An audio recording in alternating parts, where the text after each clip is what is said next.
And I would really appreciate it if you would stop Rob Taylor from blathering on and on.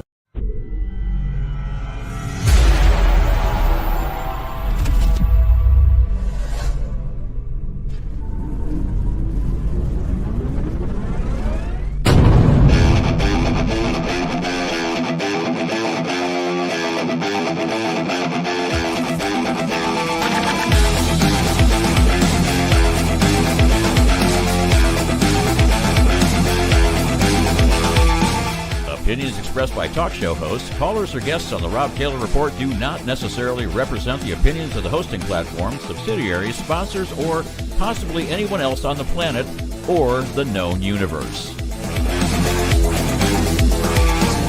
From the tinfoil and lead-lined broadcast bunker on the beautiful southern coast of Oregon, it's the Rob Taylor Report. So strap yourself in. Your weekly political therapy session is about to begin. Ladies and gentlemen, here he is, the nearly famous Rob Taylor. Hey, good Tammy. Hello, Oregon. Hello, America and beyond. And thank you all for joining me. What a big show we've got coming on. We're going to be talking about a lot of the things that, have been happening this weekend, as happened locally, as happening in the state, and as happening on a national level. There's a lot of things that we need to talk about, very serious issues to deal with. And I did do an interview with a woman who is from Curry County, a very lovely lady who is starting a Moms for Liberty chapter in Curry County. And I talked with her last week and I did an interview, and I got that interview for you. I'm going to play that in a minute, but I want you to after the interview, when I come back, we're going to have a pretty serious conversation about Donald Trump and what's going on in the Middle East and these new escalations with military action. A lot of things that are going on, and I know I'm going to piss off a few of you. I know a few of you who are probably going to agree with me. It's I don't know if you're a MAGA person. There's some of us who are going to be a little upset with the president right now, and we're going to talk about that, but we're going to talk about it after this interview, because this interview is pretty important. Locally, this is where the battle is. We can talk about Iran, we can talk about DC, we can talk about Salem all you want, but the fact is that politics is happening right here on our level. We've got to fight it locally and we've got to win locally. We've got to win these elections, and we've had a lot of losses. We had a lot of losses in Curry County, and we had a lot of losses here in Coos County. And part of it was we just have some problems with the Republican leadership here, and because of that, we are suffering at the polls, and we are going to continue to suffer if we don't pull ourselves together and realign the party here in Coos, Curry, and Douglas County. It's very important. We're going to lose the South Coast, and anyone who has a brain, who's been watching what's been happening on the boardwalk and in Bandon every single Saturday, the leftists are getting out huge crowds. They get about, I don't know, almost 100 people here in Bandon. That's huge. And for the boardwalk, they're getting several hundred people for their rallies. And we did a rally last week. It was a Flag Day rally. It wasn't a counter protest. So if the leftists are telling you that it was a counter protest, well, they're wrong. We don't counter protest. It was a rally an hour after their rally had ended, and it went really well. But the thing is we just didn't have a lot of people show up. We had probably about 30 people, and that's odd in a county that went 60% of the voters here voted for Donald Trump, and yet on the weekends it's the leftists who are drawing the crowds. So we really got to get our shit together here, folks. We really got to come together, unify in these counties, conservatives, libertarian, people who still believe in the Constitution. We got to get united. And so this interview is going to be a pretty good interview. It's about 30 minutes. And the lady who I'm interviewing, Cynthia Cynthia Gorman is her name, and she, like I said, lives in Curry County. She did a wonderful job. She did a really good job, and I think you should enjoy this. So you should enjoy this. And right now is that interview. Hello, everyone. This is Rob Taylor, and I got to sit down with a special guest who's joining me right now. Her name is Stephanie Gorman, and she's with a new chapter of Moms for Liberty in Curry County, which is kind of exciting because we need new groups organized in the area to promote conservative values. And so I'm going to go ahead and introduce you. Stephanie, how are you doing? Good afternoon, rather. Yes, I'm doing very fine, thank you. Well, I'm very glad to be here. I'm extremely glad to be here to be able to talk about Moms for Liberty in this area and as across the whole nation as far as that goes. I got the chance to meet the lady who does the Moms for Liberty in Douglas County, and she was very nice. Talked to her for a moment, and I'm going to get back to her, try to get her on the show. Good. And because I like to promote your type of groups, I think that there's not a lot of groups out there that people can join who do have a specific mission. And so tell us, what is Moms for Liberty and why did you get involved? Wow. Let's start with how I got involved. Basically speaking, I was given this idea through my faith. And I started with the idea of our kids in school need help. Well, I didn't know what exactly that meant. So I thought, well, maybe we're talking about homeschooling here. And in order to do a homeschooling co-op, you need to do a business plan, and that requires some marketing. That meant that I had to start doing research and talking to people. And while doing this research and going online and talking to people, that's how I found out what was going on in our schools. And I thought, oh, no wonder the Lord has led me in this direction to be able to start to work for the moms in this area. It has been frustrating. And I was so glad that I have been invited to be on your show here because we need to get the word out. The biggest problem here is lack of a voice. We don't have a voice. Our voice is very small. I've been reading some very big, prominent podcasts. I saw that the state of Utah got a lot of exposure when their legislature passed a law that they passed a law that said that basically it was okay for men to be in women's sports as transgenders. And I thought, gee, Merry Christmas, how come we're not getting any of this, you know? And it's so important. Because if the moms don't know that we're here, that we can be by your side, that we can go to a school board meeting with you, if they don't know this, then, you know, how are we going to fight, to go, you know, to try to get more moms into the picture and to start some procedures to go against what our wonderful Oregon legislature is doing. I suppose that you know about Senate Bill 1098 that was signed this morning by our governor. Are you familiar with this? Well, go ahead and remind the audience because I'm sure even if I am, they might not be. What it is in order to, there are pornographic children's books in the school and in our library, especially right here in Brookings, Oregon. I have to hand it to our local Republican center here, and specifically Thena Lyons, who has been working to get those books out of our public library for 4 years. That tells you how hard and how difficult the laws are here in Oregon. And the legislature passed Senate Bill 1098.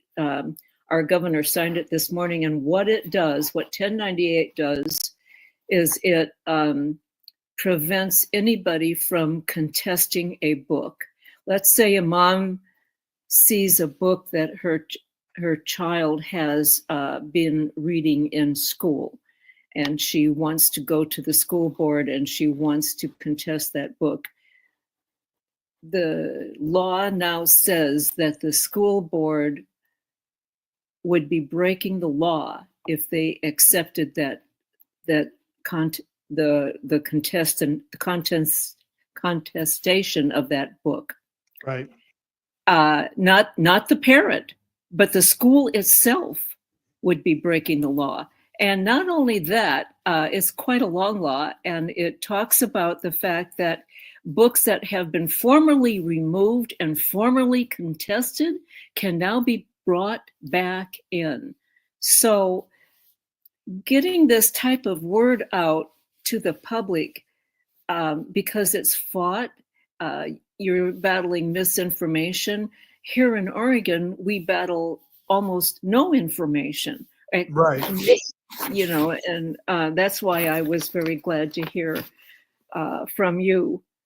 So that's basically it. Also, for instance, our legislature had a couple of laws going about transgender men in women's sports, and they were basically blocked, all of them. So that's what our legislature is doing. I have digressed away from how I got started in this, but I think I basically covered that. You had a journey. It sounds like you started a journey where you started out doing one thing and it expanded to a whole other level that really related to what you originally were doing in this journey. Did.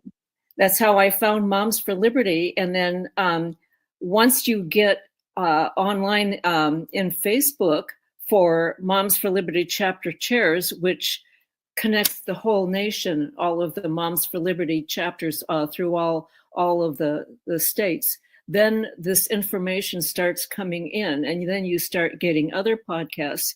And it was like this flood. Mm-hmm. And I began to understand the underground and how the left works in all of these various different states.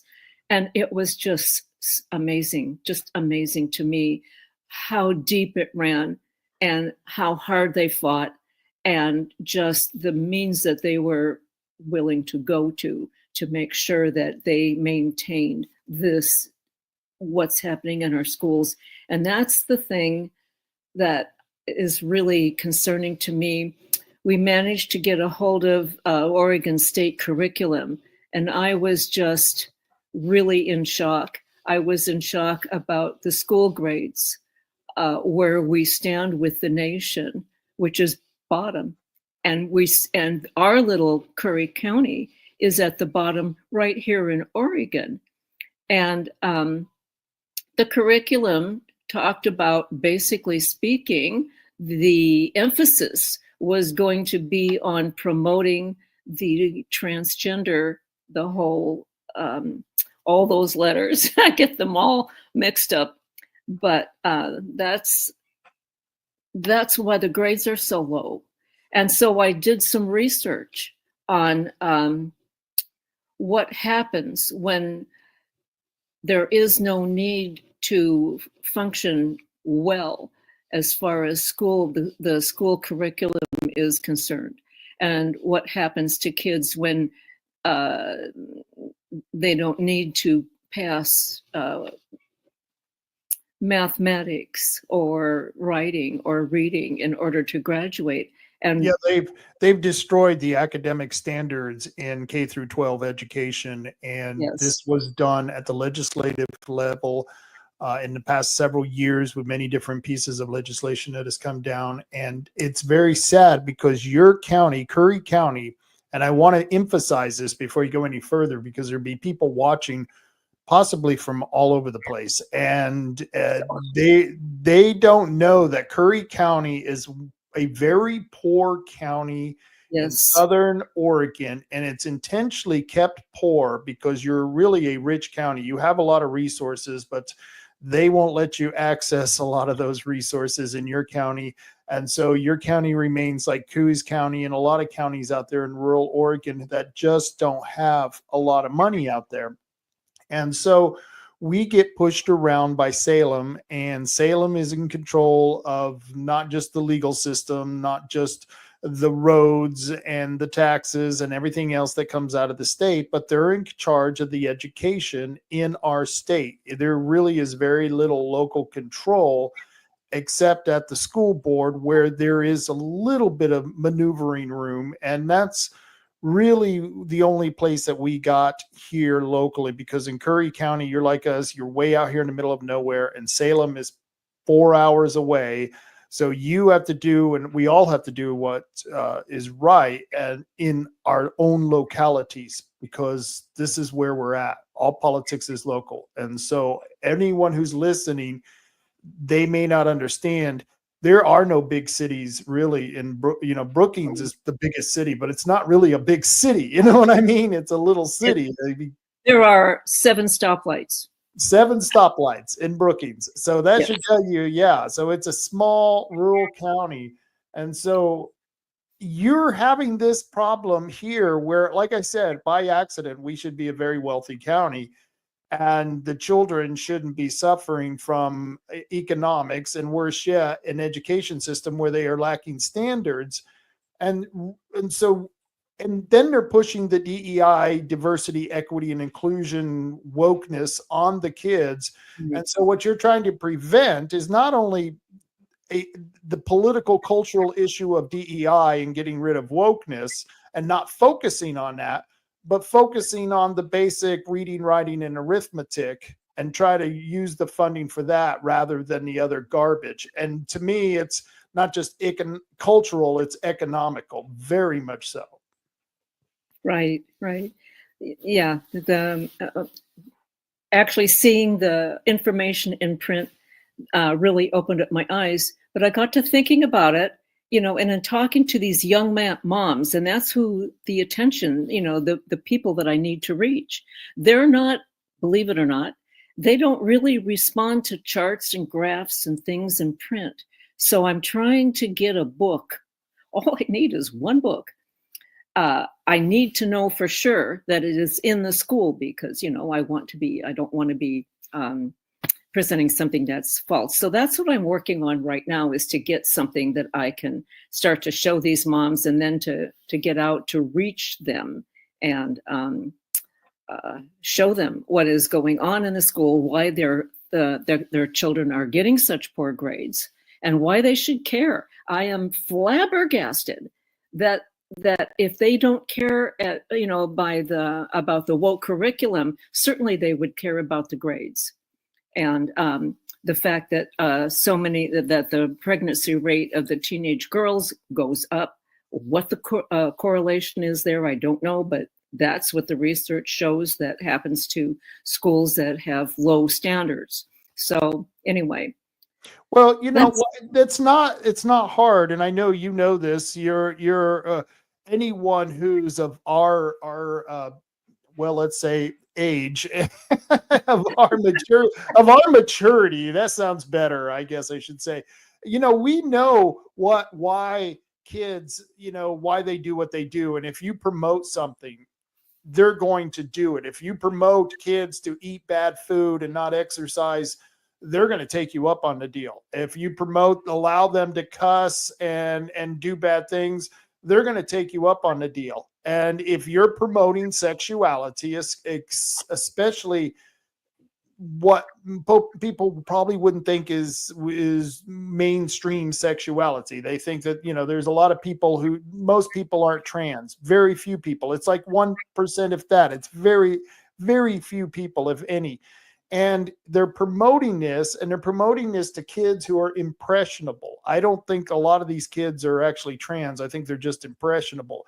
And these books right here on the screen can be found in the Coos Bay Library in the teenage section. I believe that's where it is. It's not the children's section, but it is the teenage section. And as you can see, it's all the books that nobody would want their kids getting a hold of. And if any kid of any age ask the librarian for any of these books, by law, the librarian has to give it to that child.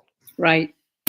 Not only that, but the library here is fostering a club for gay people, especially for young gay people to come and socialize and that type of thing. So it's quite a problem right here. I wanted to mention Title IX and how Title IX is used. Title IX, which is basically a human rights type of thing. I don't have that document in front of me right now, but basically what Title IX did, the discrimination, the law against discrimination, is that everybody has to stay in the same classroom. And that includes children that are acting out, children that normally would be sent to an alternative class or sent home or that type of thing, are kept in the same classroom with the rest of the students. And what results from that is that nobody gets to learn and nobody gets to teach. And so that is another problem that is in our school. So, Right. So this particular school system, Curry County, right here in Brookings, does not have any alternative classes. So that's. Well, and that's once again going back to the economics. They can't afford to teach them the basics. And now they're saying we want these extracurricular activities that cost more and more money. I mean, the sports program, I know because Curry, the school system is so poor, you guys don't have a very good sports system. In fact, we use a lot of your people, from Port Orford and to play in our band in sports. Wow. Okay. I'm just learning. So there's a lot of this that I don't know yet. So, well, let me ask you, what are your goals now that you're in this group and you're trying to form it? Tell us what your goals are and how many people have been involved, and have you had any meetings yet? Oh, yes. We had our first, we're brand new. So we had our first meeting May 12th of this year. And the first couple of months have been very, very busy because it's been a lot of paperwork, getting the paperwork through the IRS and the things that have to be done in order to create a chapter, and taking a close look at our bylaws, revising those, and getting on board with moms, with all their paperwork, getting the Facebook group set up, and working on our chapter page on their website. All those things have had to be attended to. I have just last night, I went to my second school board meeting. And of course, school is over for the summer. So they were just basically wrapping things up. And that was pretty interesting. Not much took place, but there were a lot of interesting things on their agenda that I noticed that I want to look into and see what it is that they're talking about. As far as getting some of these programs that the state curriculum is mandating. Some of their conversation was, the state versus action. And one of the members actually did speak up and say, well, we don't want to be getting out there and putting things in place that don't fit with our values here in Brookings. So that was interesting, but we haven't really gotten into challenging the school board as far as their curriculum, the lack of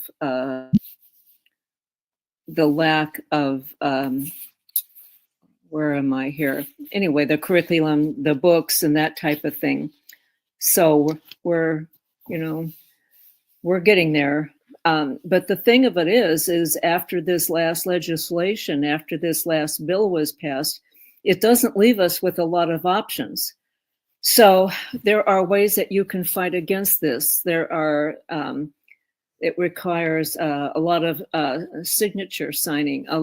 two of the members in my group, three of the members in my group, in my chapter, are with Curry County Republicans. And I'm very fortunate to have them. They've done wonderful work, and they've been at this for a while. So they bring some history with them. And what they have and what they can give us are connections with the other Republican chapters all across the state. So when it comes to submitting these signatures, these petitions for contesting these bills, we've got some work to do, but it is possible. At first I thought, what are we going to do? It's not possible. We can't possibly get it all across the state for these signatures. And then somebody told me that we could use the Republican offices, and they could send out people to sign, to more or less partner with us.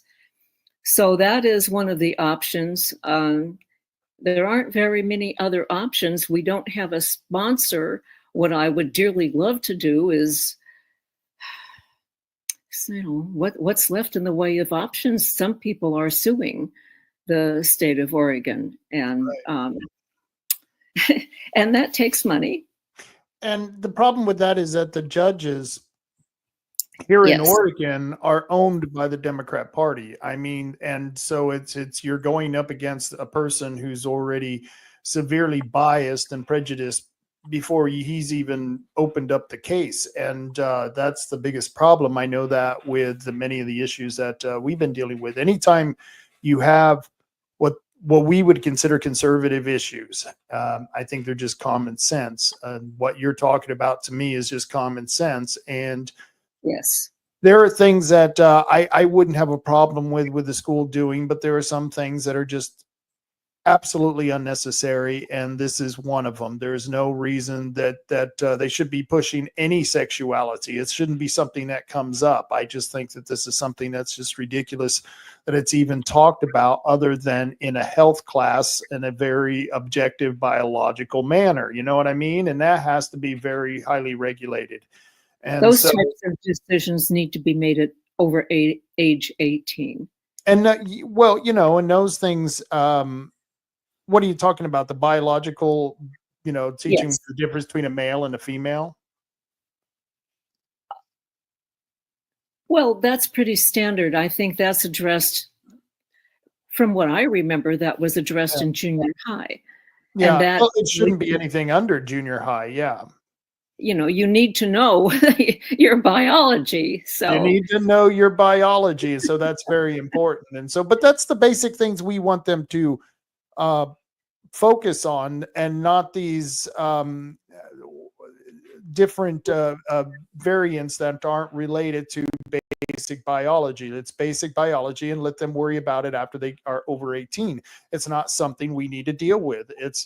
You shouldn't be, politicizing or pushing any type of agenda on children. It's just the basic, here's math, here's science, here's literature. So, well, Moms for Liberty are for the moms, and that's the whole idea behind it. And so if a mom is concerned and thinks that her child might be drifting, if the child is a girl and might be drifting toward identity as a boy, that's hers. She wants to show that child a book, that's fine. But moms should be able to make that choice. They should be at choice for a lot of these things that are coming down upon us from the government without any say whatsoever now. No say whatsoever. How can that be constitutional? It's not, and there may be legal challenges to it. The problem is like I said, by the time you maneuver your way through the legal system, if you get the chance to get to a federal court, I don't know if this is one of those trials or cases that they would even take in a federal court, you might have a chance at that point in time. But I know from my experience with the courts, each level comes with another bigger price tag and takes another couple of years. And yeah, I just hate to see these things. And I think you would be better off doing what you're doing, is focusing on the school board as far as also trying to get candidates elected. Is that something you're Yes. interested in as well? Yes, we just had an election, and two women from the GOP ran, and they lost. And I was not surprised. They were surprised, but I wasn't surprised, because I don't think that we had, or they had, the ability to reach a large enough audience. And once again, I think that this was lack of education, lack of the actual words and pictures. They saw things like, I don't know how to put it, couched in political terms. And I'm going, well, why don't you come right out and say what the problem is, so that people understand what the fight is, Right. instead of being nice politically, so that you won't be maybe taking some pushback. And that, unfortunately, unless people see pictures and see words, they're not going to realize what you're talking about. You would think no. Yeah, I agree with you. You're 100% right. Yes. So that's what I think needed to happen, and it didn't happen, and they both lost because people didn't know what was at stake. Are you aware of what took place? I don't know if it was this morning or yesterday morning, while the legislature was in session. Oh, you mean the black drag queen dance? I unfortunately knew it was going to happen ahead of time. I forget which resolution. It was a resolution. It wasn't even a law. It was just something symbolic for the virtue signaling. And they had a couple of black trannies doing a little dance. It was ridiculous. It was embarrassing. And we've already made national news because of it. And I don't know why. I don't get why we have to do that. Just do your business and move on. I don't know either, but they're so entrenched in this. I found it a little more worrisome than you do. I was appalled by it because it was an in your face. What are you going to do about it? Yeah. Right, in our legislature. So, right. Anyway.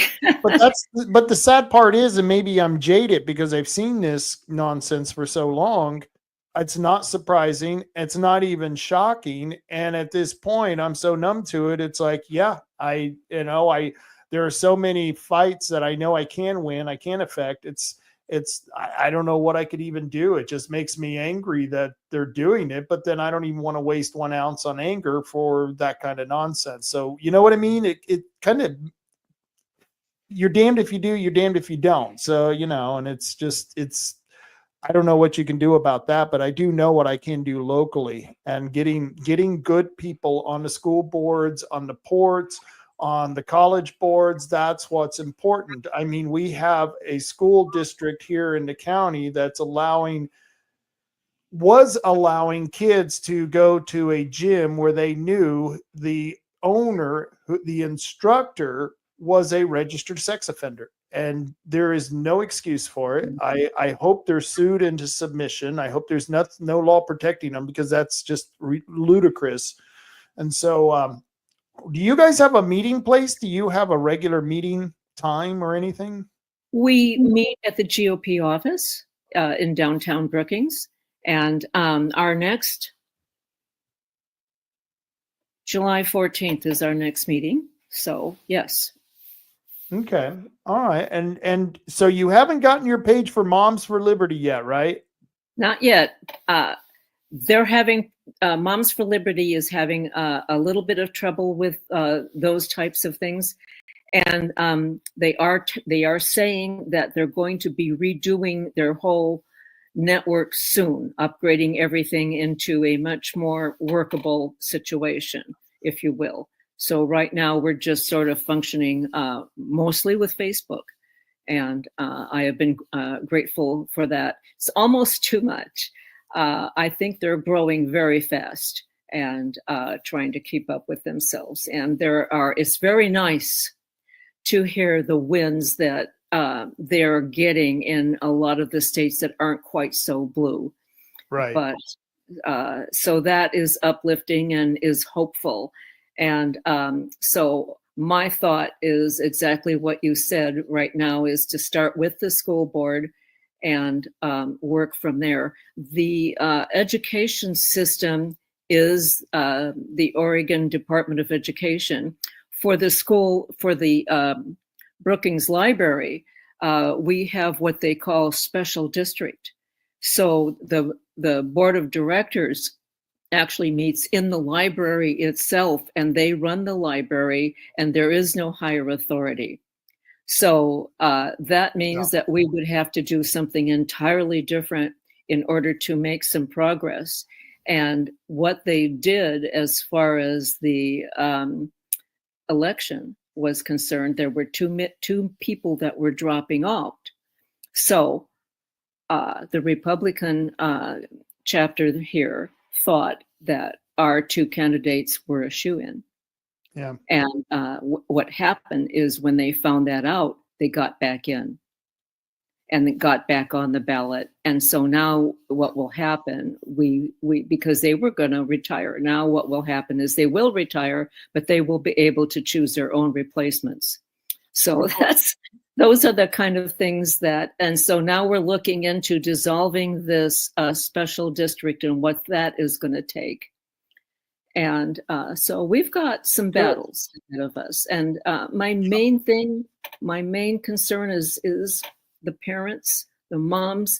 Please take this seriously. You might think, oh, well, so they read one of those books, they'll get over it. They are being formed. Their ideals are being shaped in a way that you might not agree with. And it's important because let me tell you, if one of your children decides to go transgender, it could very well break up your family. You break up your family and you're going to break up your community. You break up your community and it's going to start affecting the nation. This stuff is important. We may have had a victory in the White House, but let me tell you, they have your kids. You need to understand this from your heart. You need to realize what's happening here. It's not innocent. It's not okay. It's not something that's going to be passed over. It's serious. Your child is going without an education, and they're not going to have the values that you may want them to have. Your child's education and formation is being dictated to, and you're letting it happen. Parents, you are letting this happen. And they do have to take some responsibility, and it's a hard job, but there are no excuses. It's something you have to be totally vigilant on. Before I get you out of here, is there anything else that you want to say real quick? No, that was it. That was it. That was from my heart.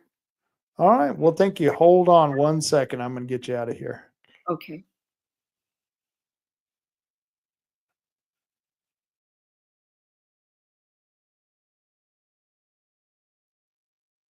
All right. And that was Stephanie Gorman, who is starting that new chapter down in Curry County. And if you want to be a part of Moms for Liberty, I would recommend it, because right now, most people think, well, if we're going to get involved with politics, let's join a political party. That'd be great if we had a functioning political party. If we had a functioning political party, say maybe the Republicans, maybe if we had a functioning political party here in Curry and Coos County, and they were called the Republicans, they believed in conservative values, maybe people would have a place to go, but they don't, because those parties, the Republican parties, they exist, but they don't exist with, actual value. Right now, the Republican Party is suffering. Oregon, all of the Republican Party is suffering in Oregon, and it's a very sad fact. And we're going to be talking about that here in a minute too. So if you want to contact Stephanie Gorman and find out more about Moms for Liberty, give me an email, Rob at Rob Taylor Report. I can give you all the information you need to know.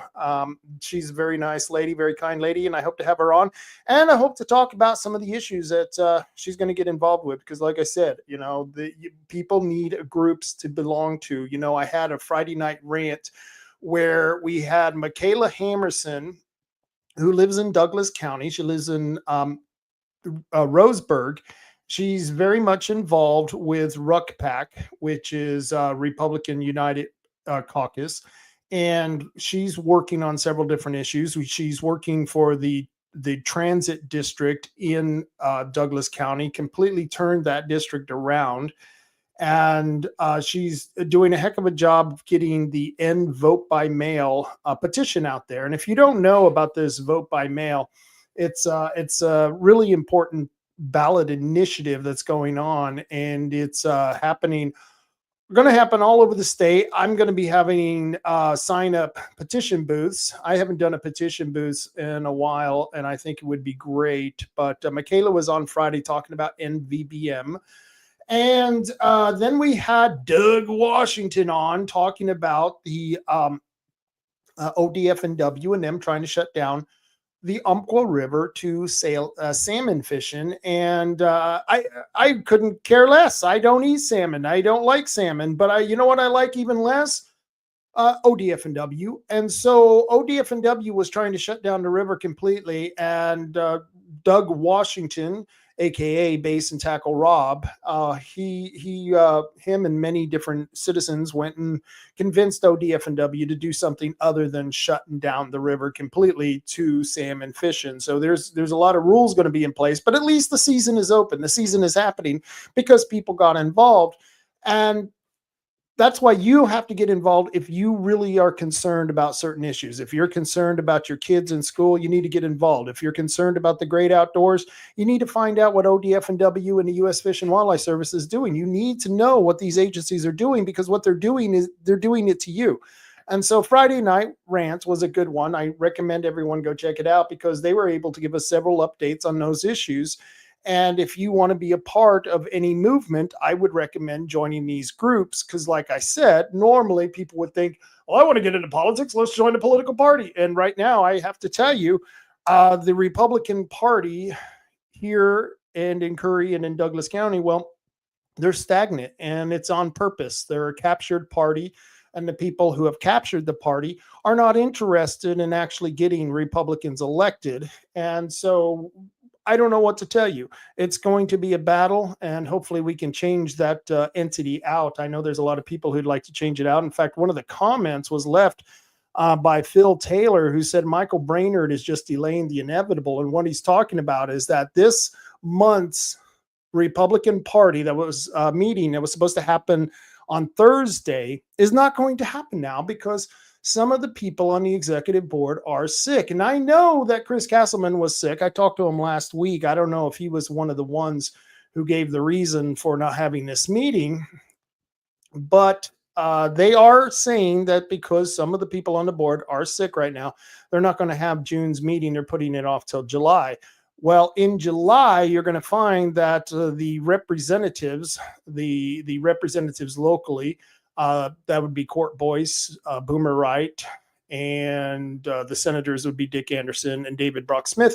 They're the ones who are holding the party captive as their own little campaign club. And so they're going to be out of session. And I would imagine what they're worried about is they're worried about anyone coming in and taking over the party, because the party has been left so dilapidated that there's hardly any precinct captains there to make a vote on the central committee. And so that's what they need, more precinct captain members. Of course, they don't want more precinct captain members, because they know the people who are going to show up aren't happy with the current leadership. And they're certainly not happy with the representatives. So this is going to be an interesting meeting in July. But I agree with Phil. I think Michael Brainerd is just delaying the inevitable.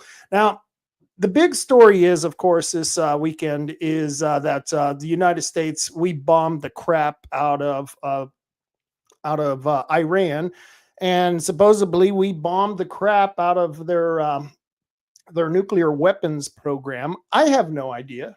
I don't have any clue, and I'm not bashing the president, and I'm not bashing um, anyone from his administration. I'm just saying that the first casualty in any military action or war is the truth. The truth is the first thing that gets beat up in any military action, and this is something that happens on a regular basis.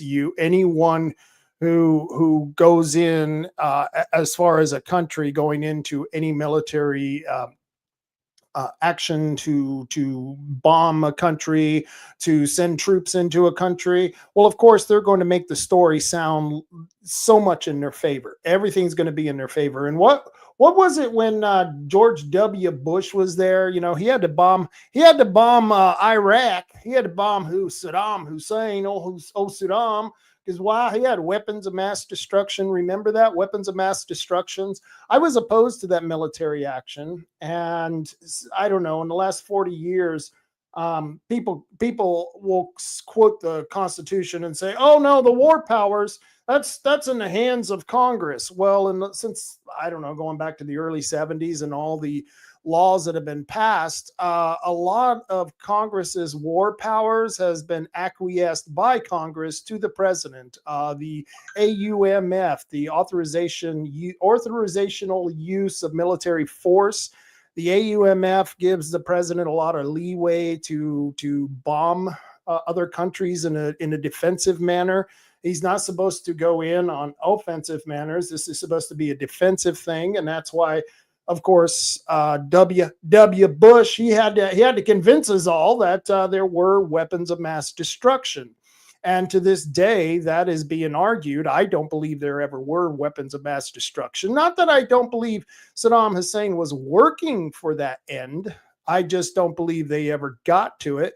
And the reason I don't believe they ever had weapons of mass destruction in Iraq is because they didn't use them. I think Saddam Hussein would have used them. And the fact that I don't remember seeing them found on TV. Yeah, we went into Iraq, and I don't remember them finding those weapons of mass destruction. Of course, they'll say, and this was the W. Bush administration, oh, they'll say that them damn Iraqis, they moved them out of the country.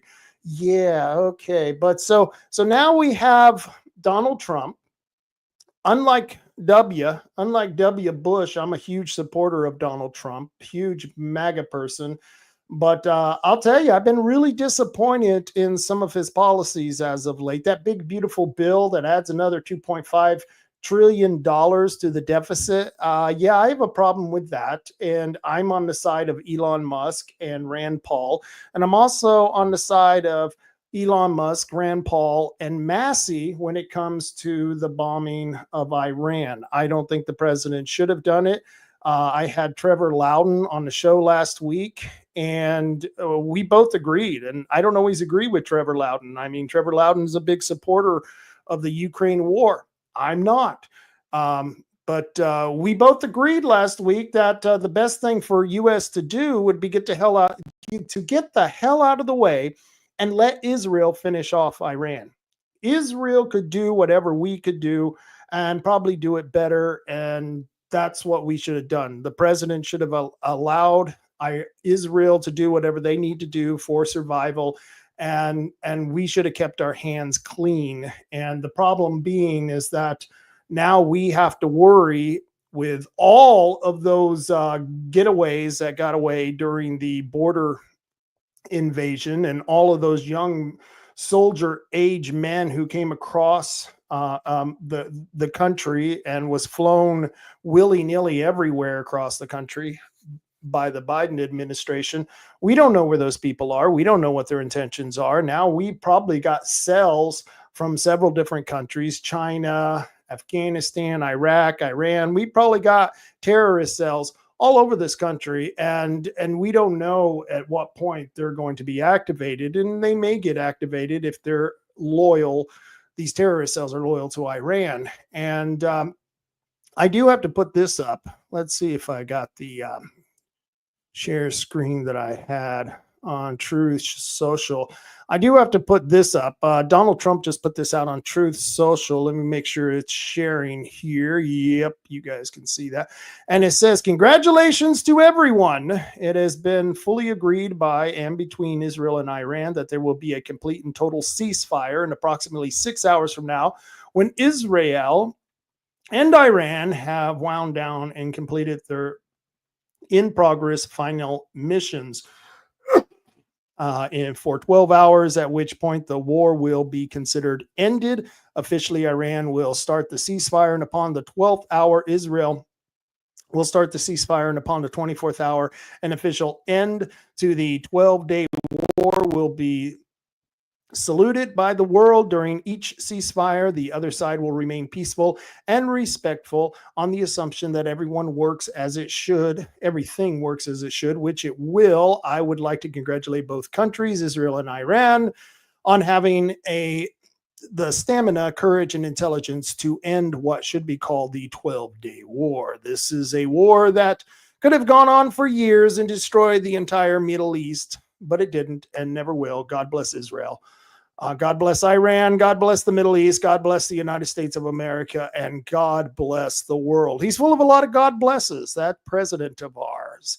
And so that's interesting that came out. And as I was reading that, I've got a Telegram channel that gets military information. And they're just saying right now that Iran has not received any official ceasefire proposal and sees no reason for one senior Iranian official told CNN. So I don't know. Once again, what did I tell you? The first casualty in war is truth. So I don't know if this really happened, if they're really doing a ceasefire, or if that Iranian who's talking to CNN is just, if he's just high and far out. I don't know. But this ought to be interesting. And I know people are going, Rob, see, this is why we supported the president bombing the crap out of Iran. See there, we already got a ceasefire. Already, he's successful. And I figured he would be. That was something I'm not even arguing. I'm arguing that he was successful. I'll give you that.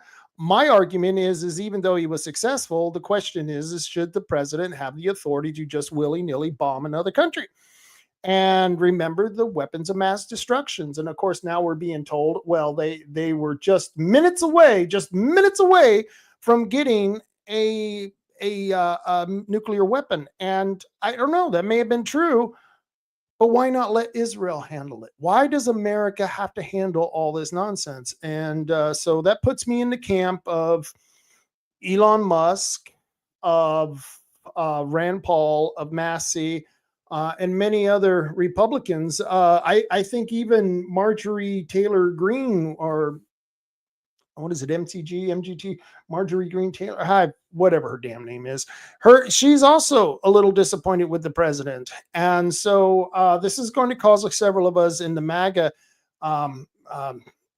group to, start putting a little bit of pressure on the president, saying, hey, we don't want this. This isn't what we signed up for. We don't want any war in Ukraine. We don't want any war in the Middle East. We don't want to send our children to die in some foreign country when we have no need for it. There is no war of survival. And unless there is a war of survival, we shouldn't be fighting it. And I know a lot of people are going to, a lot of my friends are going to be upset about it. But then again, a lot of my friends, they were pissed off at the president this morning. And I got a call from two different friends of mine who, one of them was I can't say he was really anti-Trump. He just wasn't someone who was a huge Trump supporter. And he called me today. See, I told you, he's getting us back into war. Now, remember, this guy isn't a Democrat. He certainly isn't a liberal or a communist, but he's completely vehemently against America being used as the world's policeman. And even Trump says that all the time. And before Trump got elected, he kept saying he wasn't interested in regime change. He wasn't interested in wars in the Middle East. And so I'm not arguing whether he was successful or not. And to be quite honest with you, we really won't know how successful this was until, until years from now, depending on what the consequences are.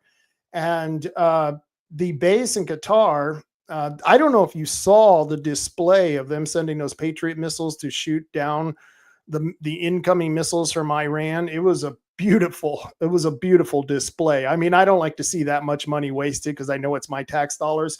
But if we're going to do it, I'm glad they filmed it because, man, it was quite the fireworks show for the 4th of July there. So if you get a chance and you get to see that video, go look at those missiles defending the U.S. base in Qatar because, and I'm not sure if it's Qatar or Qatar. I've seen them butcher the hell out of that country's name, and I don't know. Maybe if we get a chance, they'll actually play clips of people who live there, and we'll be able to find out. Is it Qatar? Is it Qatar? What the hell's the name of your country? I'm just I don't know. We're confused in America, but it was a hell of a display. And so that's going to be the question for MAGA people today is, I'm still a big supporter of the president. I still support a lot of his policies. But like I said, that big, beautiful bill combined with the bombing of a foreign sovereign country, yeah, that starts to get on me a little bit. Yeah, I mean, I didn't like it when Bush did it. Obama did it. And don't you Democrats go, oh, see there, those Republicans, they're a bunch of warmongers. No, there was no bigger warmonger than Hillary Clinton. Okay. I mean, Hillary Clinton would have bombed half the country and I mean, half the world, and the countries she couldn't bomb, she would have just, they would have suicided themselves. That's what would have happened under Hillary Clinton.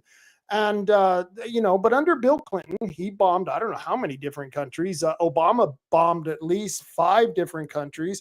And even President Trump, I mean, he bombed Syria and killed one of their leaders while he was having dinner with Xi Jinping. Do you remember that back in, I think it was in 2022?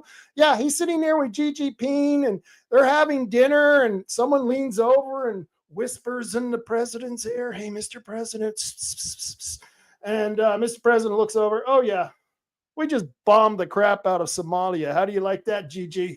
How do you like that, Gigi? And so old Xi Jinping, he got a taste of what happens if you mess around with Trump, And in many ways, we knew this. He's a tough guy. And he takes care of business. But you have to worry about that when you're doing it in the name of 360 million Americans, man. There are a lot of people here, and a lot of us are very anti-war. And it's not that we're anti-war. I shouldn't say that, because if there was a real war, if there was a World War II type war, or say it was like Desert Storm, where we had terrorists actually attacking us here on American soil, yeah, let's lay waste to whatever country did that. Okay, I'm all in on those kind of wars, because if you attack us or if we're fighting for our survival, I'm all in on killing every man, woman, and child and animal in your country. I'm all for that. I believe in that very, very much so. But I'm also a peacenik in the fact that if there really is no reason we shouldn't have a war. And I don't know if the reason that they're giving for this bombing is, justified. And you can't tell me that the president doesn't want to have a war, because he's actually just said in that post that I just read to you that he wants to call it the 12-day war.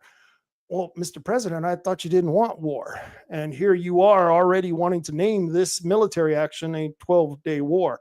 And I guess anyone who gets bombed probably thinks they're in a war zone. So, it was like Korea. They called that a police action. Yeah, no, there weren't police there giving out tickets. There were men with machine guns killing each other. So I don't know. I'm one of those who, I'm a big supporter of Trump, but I'm not a big supporter of this kind of crap. And even though I think in the long run, this is probably going to be successful for Trump, he's just one of those guys who he could step in a pile of dog crap and it would have silver coins in it. That's just the kind of guy he is. I mean, he can step in shit and still make money off of it.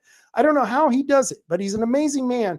So this may work out for him, but it still leaves the question, should presidents be allowed to commit these types of military actions against other sovereign countries? And if you're in MAGA, and you voted for the president for no regime change, if you voted for the president for no war in the Middle East, then That's what you got to be questioning. So very much interesting stuff. A lot of things happening. Let me get that Truth Social off of here. Let me remove that. Let me get this up here. Remove from studio. Okay, the Oregon legislature. I know. Before I go any further, let's do this. This is what I want to show you, because I think this is important, because it's not receiving the attention it should be receiving. And, because we're all, paying attention to what's happening in the Middle East. But this has also happened in the Middle East, and you're probably not hearing about it, but I want you to watch this video.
And what you were watching there, witnessing there, was a regular Sunday service happening in Syria. A bunch of Orthodox Christians devoutly going to church, praying to their God. And of course, they were attacked. Just not but a few minutes after the video you just watched. And dozens of Christians killed, injured after ISIS terrorist attacks during church service. And this is something I haven't seen a whole lot of reports on. And I know last week I had talked about the over 200 Christians who were killed just a couple of months ago, that once again, there wasn't a whole lot of news story on this. And I thought it was kind of sad, because don't we care about Christians anymore? I don't know about you. I mean, don't we love Christians anymore still in this country? I think most people in this country claim to be Christians.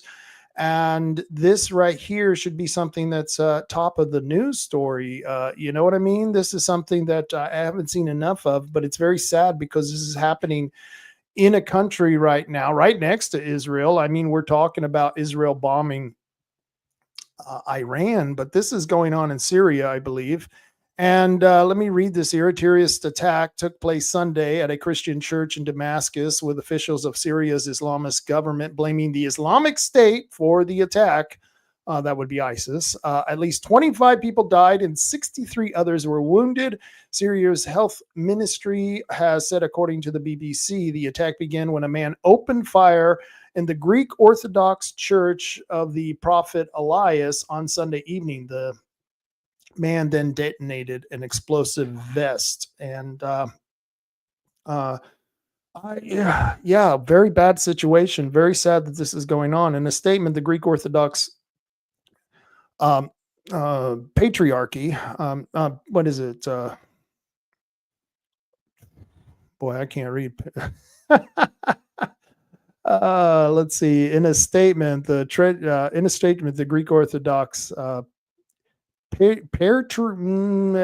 not even going to try to say that, but the treacherous hand of the evil struck this evening, claiming our lives along with the lives of our loved ones who fell today as martyrs during the evening divine liturgy.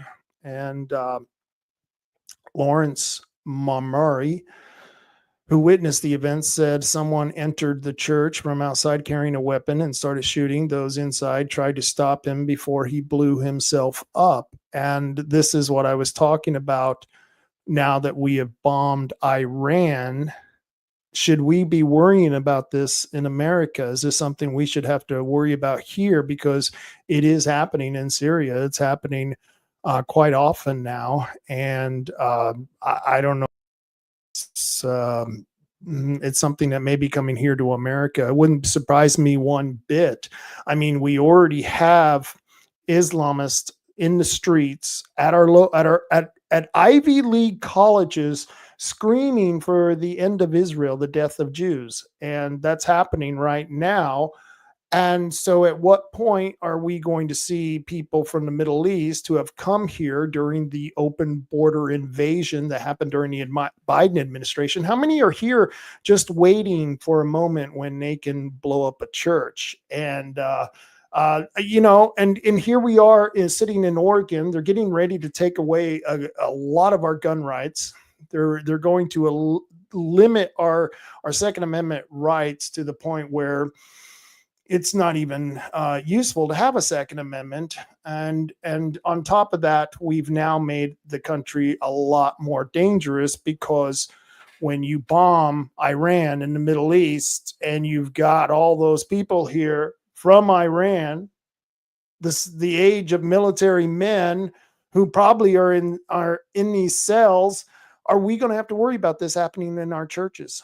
It's a very serious question, and we're going to have to be very aware of that. So, once again, we can take a victory lap. I guess we can take a victory lap, because I don't think we suffer too much of a consequences yet for bombing Iran, but I think it may be coming.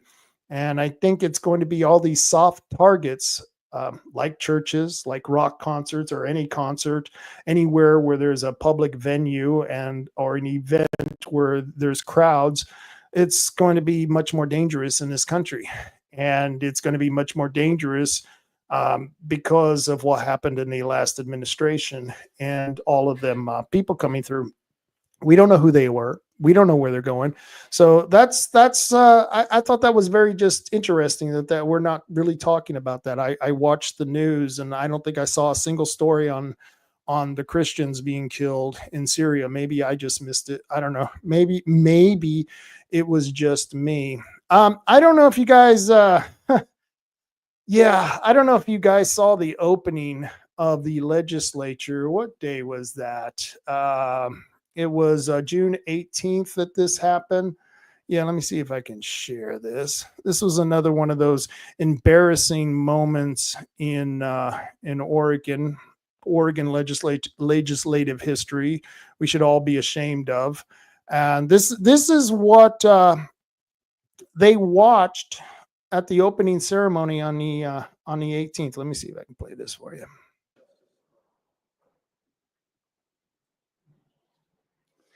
And please be seated for today's opening ceremony. The opening ceremony today will be presented by Isaiah Esquire and Aquaflora, performing I Was Here by Beyonce and A Deeper Love by Aretha Franklin for Pride Month.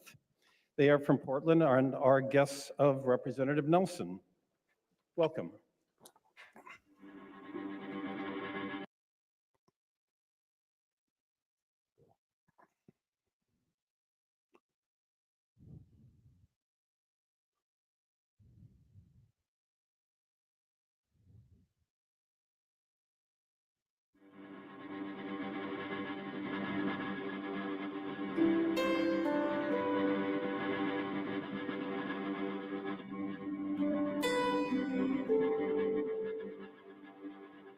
I wanna leave my footprints on the sands of time. Know there was something that meant something that I left behind.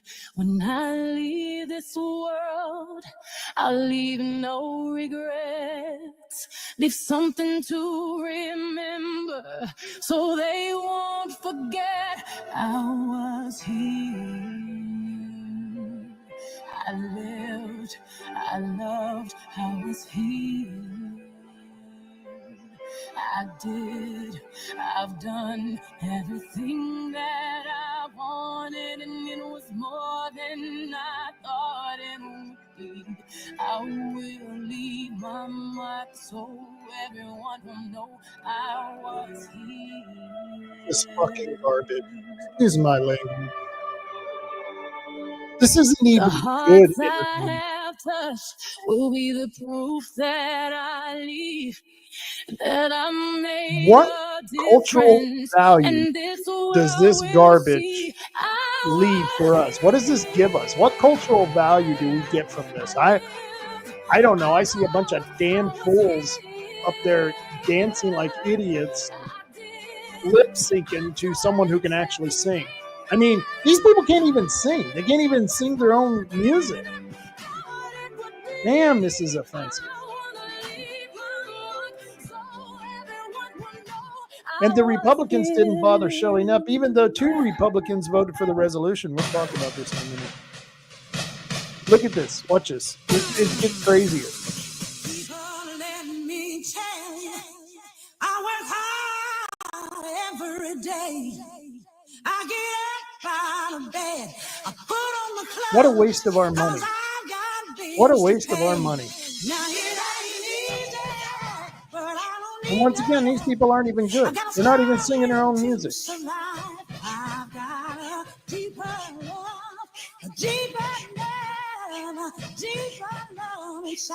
It's like we're watching a play being put on by the mentally ill, and we're all supposed to be polite and clap for these people.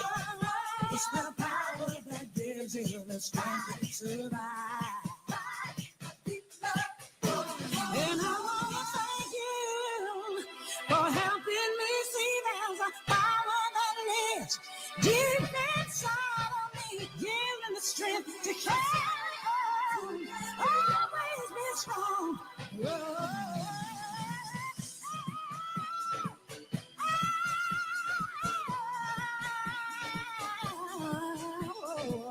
Yeah, I'm going to make you guys watch the whole thing. Yeah. This is what we paid for.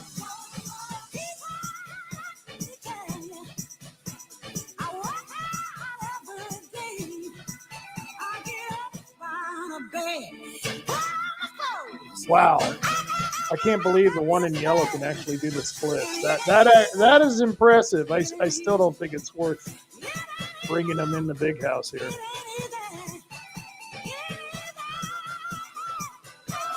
Oh, wow. Don't you feel better? Don't you feel more enlightened now that you've experienced this? I know I do. I know I'm going to go out in the world today and I'm going to put on my glitter. You going to get your glitter on? I'm going to get my glitter on. Samantha says they should watch performances on their own time. Yeah, no kidding, huh?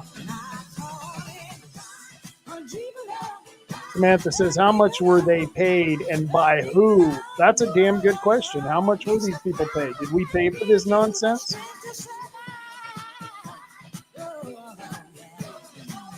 Oh, my God. Oh, boy.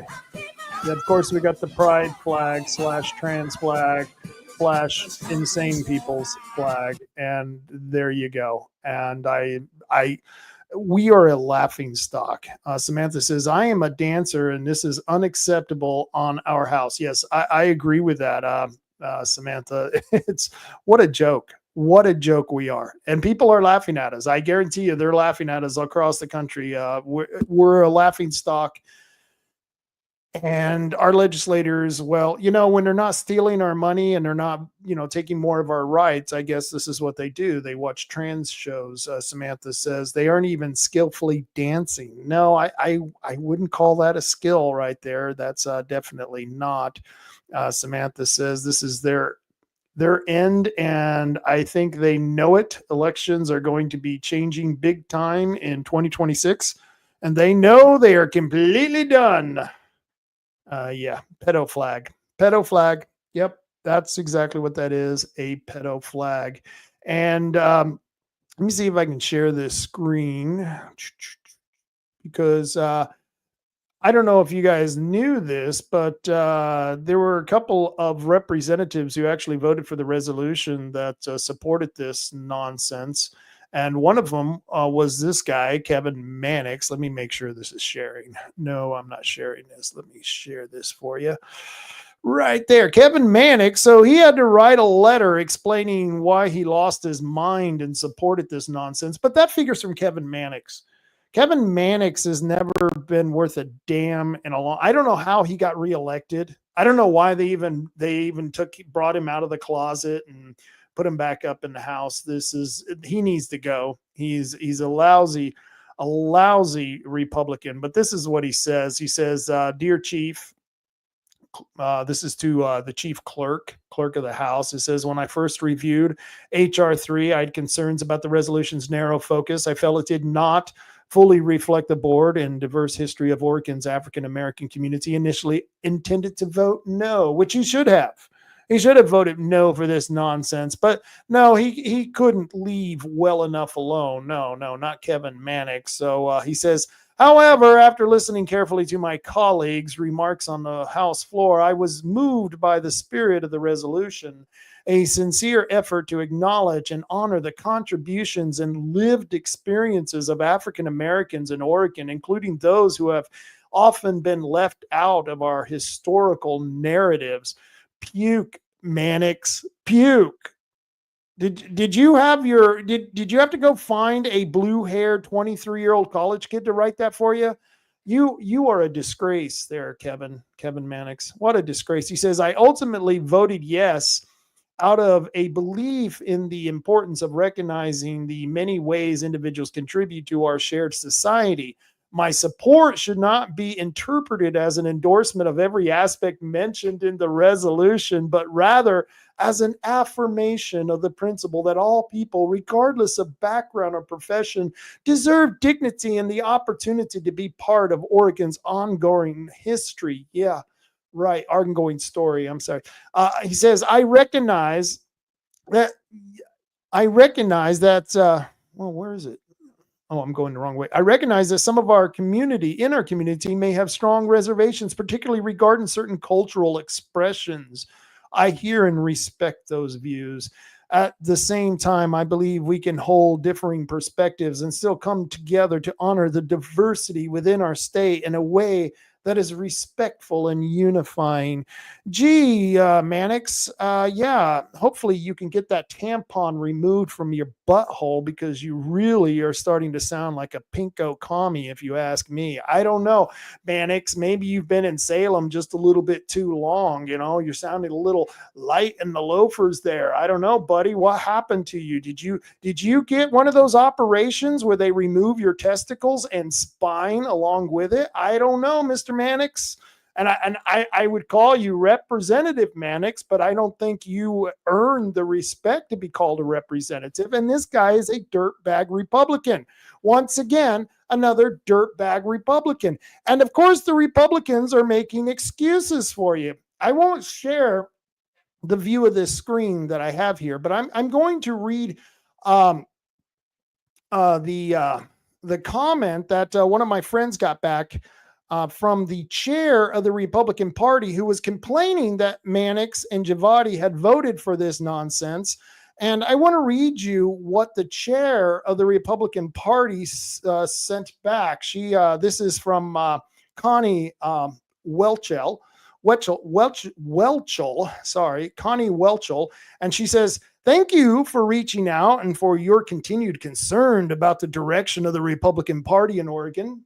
I understand your frustration regarding recent votes taken by Representatives Javadi and Mannix. I, too, was disappointed by their support of that legislation.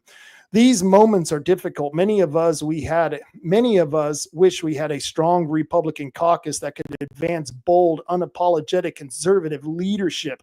Unfortunately, Oregon's current political landscape presents real challenges, especially in swing and deep blue districts where only moderate Republicans have a viable path to victory, which is bullshit. Our strategy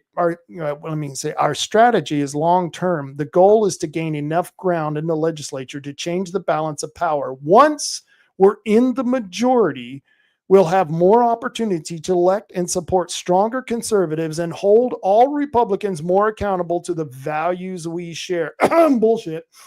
And if we were to censure or cut ties with every elected Republican who disappoints us on a vote or two, we'd soon find ourselves with no Republican voices in the Capitol at all. And that would be far worse for advancing any of our priorities. Please know that we are doing the best we can in an extremely difficult political environment. I deeply respect your passion and your commitment to conservative values, even when we disagree on strategy. I hope we can continue working toward the shared goal of restoring Oregon and putting it back on the right track. And that was from the chair of the Republican Party defending Javati and Kevin Mannix for voting for the drag queen special there. And what the resolution did, it promoted and hailed Black trans history in Oregon, because we have a long tradition of Black trans history. When I moved here, that was the reason I moved here. I said, honey, we got to leave the Southwest and go to the great Northwest because they have a tradition of celebrating Black trans in their state history. That's why I came to Oregon. That was the only reason. It wasn't because, all the opportunity and beautiful nature that you had here. No, that wasn't the reason. It was all because of that Black trans history that you got going on here. If it wasn't for that Black trans history in Oregon, I'd get the hell out of here. That's why I'm here. Samantha, she says, there already isn't any real Republican voices in our legislature. And I would agree with you. The chair of the Republican Party is an apologist, and she's apologizing for all the limp-wristed, spineless, ballless Republicans who call themselves representatives and senators. There's many of them there. All four of the, the two reps and the two senators that represent my county here in Coos County, ballless wonders. They're backstabbing, ballless wonders. You got Boomer Wright, you got Dick Anderson, you got Court Boyce, you got David Bucksmith. All of them can go. I can live without them. Yeah, and I make no apologies about it. And I'll tell you what, Connie, you're wrong. You're completely wrong. If we keep putting in registered Republicans who are voting like Democrats, all we're doing is just changing the name of the Democrats. That's all we're doing. We're just electing Democrats who are calling themselves Republican. What the freak is the difference? We might as well vote for the Democrat. I love your strategy. The Republican Party strategy is if we can't beat the Democrats, we'll become the Democrats under total surrender, and that's our strategy for victory. Total surrender is the Democrats' victory, is their strategy for victory. Total surrender. That's what we're going to do. We're going to completely give up and give in to the damn Democrats, and somehow we will win. This is the Republican strategy, the Republican leadership. These ballless, spineless people who are leading the state party, they need to go. This Connie chick, I don't know who this Connie chick is. I met your vice chair, Dave. I think his name was Dave Brown. That guy was badass. That guy was good. You need to get rid of whoever this Connie chick is and put Dave Brown in charge. And boy, I'll tell you what, Dave Brown, he quit as a coach after 30 years of being a coach. And I think this was in Newport. He quit when they decided to allow boys in the girls' restroom. Yeah, that's more than any Republican has ever sacrificed in the legislature. Yeah. Dave Brown, he made sacrifices. He paid the consequences. But you Republicans in Salem, you're a disgrace. You're a shame. You're just absolutely disgusting. And you need to go. Now, I know today that some of the Republicans boycotted. Did you guys hear about that? They boycotted. Let me get this comment first. Samantha Frost's platform. The Republicans have a platform here in Oregon. Follow it. Yeah, that's true. We do have a platform, and it's actually pretty damn good. Why don't you guys read it, follow it, and then we wouldn't complain.